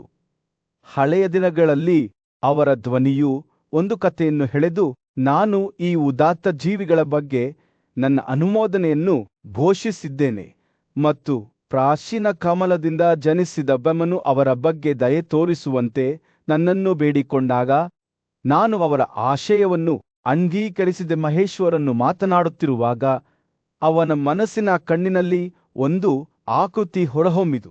ಅದರ ಹಿಂಭಾಗದ ಕಾಲುಗಳ ಮೇಲೆ ಹೆಮ್ಮೆಯಿಂದ ನಿಂತಿರುವ ಒಂದು ಭವ್ಯವಾದ ಗೂಳಿ. ಅದರ ಕೊಂಬುಗಳು ಪಾರಮಾರ್ಥಿಕ ಬೆಳಕಿನಿಂದ ಮಿಲಿಗುತ್ತಿವೆ. ಈ ಚಿಹ್ನೆಯು ಮೇಲ್ಮುಖವಾಗಿ ತೋರಿಸುತ್ತಾ ಆ ದಿನದಿಂದ ನನ್ನ ಪ್ರಮಾಣಿತ ಮೇಲ್ಮೈಯಲ್ಲಿ ಸಾಧನವಾಗಿ ನಿಂತಿದೆ. ನಾನು ಯಾವಾಗಲೂ ಕೈನ್ ಅನ್ನು ಪ್ರೀತಿಸುತ್ತೇನೆ ಮತ್ತು ನೀವೆಲ್ಲರೂ ಸಹ ಮಾಡಬೇಕು. ಮಹೇಶ್ವರನ ಮಾತುಗಳು ಕೈನ್ ಅನ್ನು ಶಕ್ತಿಯುತ ವರಗಳನ್ನು ನೀಡುವವರಾಗಿ ಎದ್ದು ಕಾಣುವ ಚಿತ್ರಣವನ್ನು ಚಿತ್ರಿಸಿದಂತೆ ಭಕ್ತರು ಕೇಳಿದರು, ಪ್ರವೇಶಿಸಿದರು. ಅವರನ್ನು ಪೂಜಿಸುವವರು ಅವರು ಹೇಳಿದರು. ಅವರ ಧ್ವನಿಯು ವಿಶ್ವಾಸದಿಂದ ತುಂಬಿದೆ. ಅವರ ಪ್ರತಿಫಲವನ್ನು ಸಂಪೂರ್ಣವಾಗಿ ಪಡೆಯುತ್ತದೆ. ಒಂದು ದಿನದ ದಯೆಯ ಕಾರ್ಯಕ್ಕೂ ಸಹ ಕೈನ್ ಜೀವನದುದ್ದಕ್ಕೂ ಒಳ್ಳೆಯ ಕಾರ್ಯಗಳ ಮೂಲಕ ದಿದ್ದ ಅರ್ಹತೆಗಳ 4ನೇ ಭಾಗವನ್ನು ನೀಡುತ್ತದೆ. ಮಹೇಶ್ವರನು ಭಾಷಣವನ್ನು ಮುಗಿಸಿದಾಗ ಸಭೆಯು ಮೌನವಾಗಿತ್ತು, ಚಿಂತನೆಯಲ್ಲಿ ಮುಳುಗಿತ್ತು. ಆತನ ಮಾತುಗಳ ಭಾರದಿಂದ ಗಾಳಿ ಭಾರವಾಗಿತ್ತು ಮತ್ತು ಈ ಪ್ರಕಟಣೆಯಿಂದ ತಮ್ಮ ತಿಳುವಳಿಕೆಯು ಶಾಶ್ವತವಾಗಿ ಬದಲಾಗಿದೆ ಎಂದು ಭಕ್ತರಿಗೆ ತಿಳಿದಿತ್ತು. ಒಂದು ಪವಿತ್ರ ಕೂಟದಲ್ಲಿ ಬುದ್ಧಿವಂತ ಸ್ಕಂದನು ತನ್ನ ಸಹಚರರ ಮುಂದೆ ನಿಂತು ಆಳವಾದ ಕರ್ತವ್ಯವನ್ನು ಬಹಿರಂಗಪಡಿಸಲು ಪ್ರಾರಂಭಿಸಿದನು. ಅದನ್ನು ಅನುಸರಿಸಿದವರಿಗೆ ದೊಡ್ಡ ಅರ್ಹತೆಯನ್ನು ತರುತ್ತದೆ. ಸೌಮ್ಯವಾದ ಆದರೆ ದೃಢವಾದ ಧ್ವನಿಯಲ್ಲಿ ಅವನು ಹೇಳಿದನು, ನನ್ನ ಸ್ನೇಹಿತರೇ, ಎಚ್ಚರಿಕೆಯಿಂದ ಆಲಿಸಿ. ನನಗೆ ಮಾತ್ರ ತಿಳಿದಿರುವ ಒಂದು ರಹಸ್ಯವನ್ನು ನಾನು ತಿಳಿಸುತ್ತೇನೆ. ನೀವು ಭವ್ಯವಾದ ನೀಲಿ ಗುಳಿಯ ಕೊಂಬುಗಳಿಂದ ಸ್ವಲ್ಪ ಪ್ರಮಾಣದ ಭೂಮಿಯನ್ನು ತೆಗೆದುಕೊಂಡು 3 ದಿನಗಳವರೆಗೆ ನಿಮ್ಮ ದೇಹವನ್ನು ಲೇಪಿಸಿದರೆ ನಂತರ ನಿಮ್ಮ ಸ್ನಾನವನ್ನು ಮಾಡಿ ನೀವು ಎಲ್ಲ ಕಲೆಗಳನ್ನು ಮತ್ತು ದುಷ್ಟ ಕಾರ್ಯಗಳನ್ನು ತೊಳೆದುಕೊಳ್ಳುತ್ತೀರಿ. ನೀವು ಈ ಜೀವನದಲ್ಲಿ ಸಾರ್ವಭೌಮತ್ವವನ್ನು ಸಾಧಿಸುತ್ತೀರಿ ಮತ್ತು ಪ್ರತಿ ಜನ್ಮದಲ್ಲೂ ನಿಮ್ಮ ಶೌರ್ಯಕ್ಕಾಗಿ ಆಚರಿಸಲಾಗುತ್ತದೆ. ಸ್ಕಂದನು ಮಾತನಾಡುತ್ತಿದ್ದಂತೆ ಅವನ ಮಾತುಗಳು ತೂಕ ಮತ್ತು ಮಹತ್ವವನ್ನು ಹೊಂದಿದ್ದವು. ಅವನ ಸಹಚರರು ಶ್ರದ್ಧೆಯಿಂದ ಆಲಿಸಿದರು. ಅವರು ಹಂಚಿಕೊಂಡ ಬುದ್ಧಿವಂತಿಕೆಗೆ ಅವರ ಮನಸ್ಸು ತೆರೆದಿತ್ತು. ಅವನು ಮುಂದುವರಿಸಿದನು, ಆದರೆ ಇನ್ನೂ ಹೆಚ್ಚಿನವುಗಳಿವೆ. ನೀವು ತಾಮ್ರದ ಪಾತ್ರೆಯನ್ನು ತೆಗೆದುಕೊಂಡು ಬೇಯಿಸಿದ ಆಹಾರವನ್ನು ಜೇನುತುಪ್ಪದೊಂದಿಗೆ ಬೆರೆಸಿದರೆ ಅದನ್ನು ಉದಯಿಸುತ್ತಿರುವ ಹುಣ್ಣಿಮೆಯ ಸಂಜೆ ವಾಲಿ ಎಂದು ಅರ್ಪಿಸಿ, ಸಾಧ್ಯರು ರುದ್ರರು, ಆದಿತ್ಯರು, ವಿಶ್ವದೇವರು, ಅವಳಿ, ಅಶ್ವಿಗಳು, ಮರುತರು ಮತ್ತು ವಾಸುಗಳು ಆ ಅರ್ಪಣೆಯನ್ನು ಸ್ವೀಕರಿಸುತ್ತಾರೆ. ಹಾಗೆ ಮಾಡುವುದರಿಂದ ಸೋಮನು ಬೆಳೆಯುತ್ತಾನೆ ಮತ್ತು ವಿಶಾಲವಾದ ಸಾಗರವೂ ಸಹ ಬೆಳೆಯುತ್ತದೆ. ಪೂಜ್ಯ ದೇವತೆಯಾದ ವಿಷ್ಣುವು ತನ್ನ ಸ್ವಂತ ಬುದ್ಧಿವಂತಿಕೆಯನ್ನು ಹಂಚಿಕೊಳ್ಳಲು ಮುಂದೆ ಬಂದನು. ನನ್ನ ಸ್ನೇಹಿತರೆ, ಅವರು ಹೇಳಿದರು, ಉನ್ನತ ಆತ್ಮದ ದೇವತೆಗಳು ಮತ್ತು ಬುದ್ಧಿವಂತ ಋಷಿಗಳು ಬಹಿರಂಗಪಡಿಸಿದಂತೆ ಧರ್ಮ ಮತ್ತು ಕರ್ತವ್ಯದ ರಹಸ್ಯಗಳನ್ನು ನಂಬಿಕೆಯಿಂದ ಮತ್ತು ಮುಕ್ತ ಹೃದಯದಿಂದ ಕೇಳುವ ವ್ಯಕ್ತಿಯು ಎಂದಿಗೂ ದುಷ್ಟತನಕ್ಕೆ ಬಲಿಯಾಗುವುದಿಲ್ಲ. ಅವರು ಎಲ್ಲಾ ಭಯದಿಂದ ಮುಕ್ತರಾಗುತ್ತಾರೆ ಮತ್ತು ಧೈರ್ಯಕ ಪಾತ್ರರಾಗುತ್ತಾರೆ. ಶುಭ ಕರ್ತವ್ಯಗಳನ್ನು ವಿವರಿಸುವ ಈ ವಿಭಾಗಗಳನ್ನು ನೀವು ಓದಿದರೆ ಅವುಗಳ ರಹಸ್ಯಗಳೊಂದಿಗೆ ಅವುಗಳನ್ನು ನಿರ್ವಹಿಸಿದವರ ಎಲ್ಲಾ ಗುಣಗಳನ್ನು ನೀವು ಪಡೆದುಕೊಳ್ಳುತ್ತೀರಿ. ವಿಷ್ಣು ಮಾತನಾಡುತ್ತಿದ್ದಂತೆ ಅವನ ಮಾತುಗಳು ದಾಳಿಯಲ್ಲಿ ಬೇರೆ ಲೋಕಶಕ್ತಿಯನ್ನು ತುಂಬಿದವು. ಅವನ ಸಹಚರರು ತಮ್ಮ ಮನಸ್ಸಿನಲ್ಲಿ ವಾಸ್ತವದ ಬಟ್ಟೆಯೇ ತೆರೆದುಕೊಳ್ಳುತ್ತಿದೆ ಎಂದು ಭಾವಿಸಿದರು. ಈ ರಹಸ್ಯಗಳನ್ನು ಓದುವುದು ಅಥವಾ ಪಠಿಸುವುದು ಅಥವಾ ಇತರರು ಅವುಗಳನ್ನು ಪಠಿಸುವುದನ್ನು ಕೇಳುವುದು ಹೇರಳವಾದ ಗುಣಗಳನ್ನು ತರುತ್ತದೆ. ಅಂತಹ ವ್ಯಕ್ತಿಯು ಅರ್ಪಿಸಿದ ಹಾವ್ಯ ಮತ್ತು ಕಾವ್ಯವನ್ನು ದೇವತೆಗಳು ಮತ್ತು ಪಿತೃಗಳು ಆನಂದಿಸುತ್ತಾರೆ. ಈ ಅರ್ಪಣೆಗಳು ಅರ್ಪಿಸುವವರ ಸದ್ಗುಣಗಳಂತೆ ಅಕ್ಷಯವಾಗುತ್ತವೆ ಎಂದು ವಿಷ್ಣು ಮುಂದುವರಿಸಿದರು. ಪೂಜ್ಯ ಋಷಿಯಾದ ಭೀಷ್ಮರು ಬೋಧನೆಗಳನ್ನು ಮುಕ್ತಾಯಗೊಳಿಸಲು ಎದ್ದು ನಿಂತನು. ನನ್ನ ಪ್ರಿಯ ರಾಜ, ಅವನು ಹೇಳಿದನು, ಧರ್ಮ ಮತ್ತು ಕರ್ತವ್ಯದ ಈ ರಹಸ್ಯಗಳನ್ನು ವ್ಯಾಸನು ನನಗೆ ಬಹಿರಂಗಪಡಿಸಿದ್ದಾನೆ ಮತ್ತು ಈಗ ನಿಮಗೆ ಹಸ್ತಾಂತರಿಸಿದ್ದಾನೆ. ಈ ಪವಿತ್ರ ಸತ್ಯಗಳನ್ನು ತಿಳಿದಿರುವ ವ್ಯಕ್ತಿಗೆ ಈ ಜ್ಞಾನವು ಎಲ್ಲಾ ಸಂಪತ್ತು ಮತ್ತು ಸಂಪತ್ತನ್ನು ಮೀರಿಸುತ್ತದೆ ಎಂದು ತಿಳಿದಿದೆ. ಈ ಬುದ್ಧಿವಂತಿಕೆಯನ್ನು ನಂಬಿಕೆಯಿಲ್ಲದವರಿಗೆ ಅಥವಾ ನಾಸ್ತಿಕರಿಗೆ ಅಥವಾ ತಮ್ಮ ಕರ್ತವ್ಯಗಳನ್ನು ತ್ಯಜಿಸಿದ್ದ ಅಥವಾ ಸಹಾನುಭೂತಿಯಿಂದ ದೂರವಾದವರಿಗೆ ನೀಡಬಾರದು. ಭೀಷ್ಮನು ಮಾತನಾಡುವುದನ್ನು ಮುಗಿಸಿದಾಗ ಸಭೆಯು ಮೌನವಾಯಿತು. ಸ್ಕಂದ, ವಿಷ್ಣು ಮತ್ತು ಭೀಷ್ಮರು ಹಂಚಿಕೊಂಡ ಆಳವಾದ ಬೋಧನೆಗಳಿಗೆ ಗೌರವದಿಂದ ತನ್ನ ಸಾಮೂಹಿಕ ಉಸಿರನ್ನು ಹಿಡಿದಿಟ್ಟುಕೊಂಡಂತೆ ಗಾಳಿಯು ಭಕ್ತಿಯ ವಾತಾವರಣದಿಂದ ತುಂಬಿತ್ತು. ದೈನಿಕ ಉಪಸ್ಥಿತಿಯು ಅವರ ಮೇಲೆ ಇಳಿದಿದೆ ಎಂಬನ್ನಿವೆ. ಒಂದು ನಿಶ್ಶಬ್ದ ಕ್ಷಣದಲ್ಲಿ ಎಲೆಗಳ ಮೃದುವಾದ ಗದ್ದಲದಿಂದ ಸುತ್ತುವರಿದ ಯುಧಿಷ್ಠಿರನು ಭೀಷ್ಮನೊಂದಿಗೆ ಕುಳಿತು ಇತರರಿಂದ ಆಹಾರವನ್ನು ಸ್ವೀಕರಿಸುವ ಸಂಕೀರ್ಣತೆಗಳ ಬಗ್ಗೆ ಮಾರ್ಗದರ್ಶನವನ್ನು ಕೇಳಿದನು. ಓ ಭರತ, ಆ ವ್ಯಕ್ತಿಗಳು ಯಾರು ಎಂದು ಪಿಸುಗುಟ್ಟಿದ ಅವನ ಧ್ವನಿಯಲ್ಲಿ ಕೇಳಿದನು. ಈ ಜಗತ್ತಿನಲ್ಲಿ ಬ್ರಾಹ್ಮಣನು ಯಾರಿಂದ ತನ್ನ ಆಹಾರವನ್ನು ಸ್ವೀಕರಿಸಬಹುದು? ಕ್ಷತ್ರಿಯ, ವೈಶ್ಯ ಮತ್ತು ಶೂದ್ರನು ಅನುಕ್ರಮವಾಗಿ ಯಾರಿಂದ ಆಹಾರವನ್ನು ತೆಗೆದುಕೊಳ್ಳಬಹುದು? ಅವನು ಮಾತನಾಡಲು ಪ್ರಾರಂಭಿಸಿದಾಗ ಭೀಷ್ಮನ ಕಣ್ಣುಗಳು ದೂರವನ್ನು ದಿಟ್ಟಿಸಿ ನೋಡುತ್ತಿದ್ದವು. ಒಬ್ಬ ಬ್ರಾಹ್ಮಣನು ತನ್ನ ಆಹಾರವನ್ನು ಇನ್ನೊಬ್ಬ ಬ್ರಾಹ್ಮಣನಿಂದ ಅಥವಾ ಕ್ಷತ್ರಿಯನಿಂದ ಅಥವಾ ವೈಶ್ಯನಿಂದ ತೆಗೆದುಕೊಳ್ಳಬಹುದು, ಅವನು ಹೇಳಿದನು.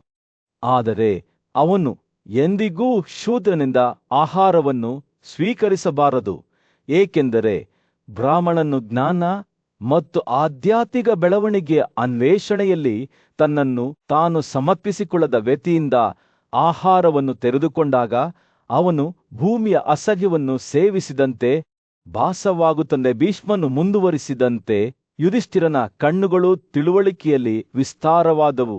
ಒಬ್ಬ ಕ್ಷತ್ರಿಯನು ಬ್ರಾಹ್ಮಣ, ಕ್ಷತ್ರಿಯ ಅಥವಾ ವೈಶ್ಯನಿಂದ ತನ್ನ ಆಹಾರವನ್ನು ತೆಗೆದುಕೊಳ್ಳಬಹುದು ಎಂದು ಆತ ವಿವರಿಸಿದನು.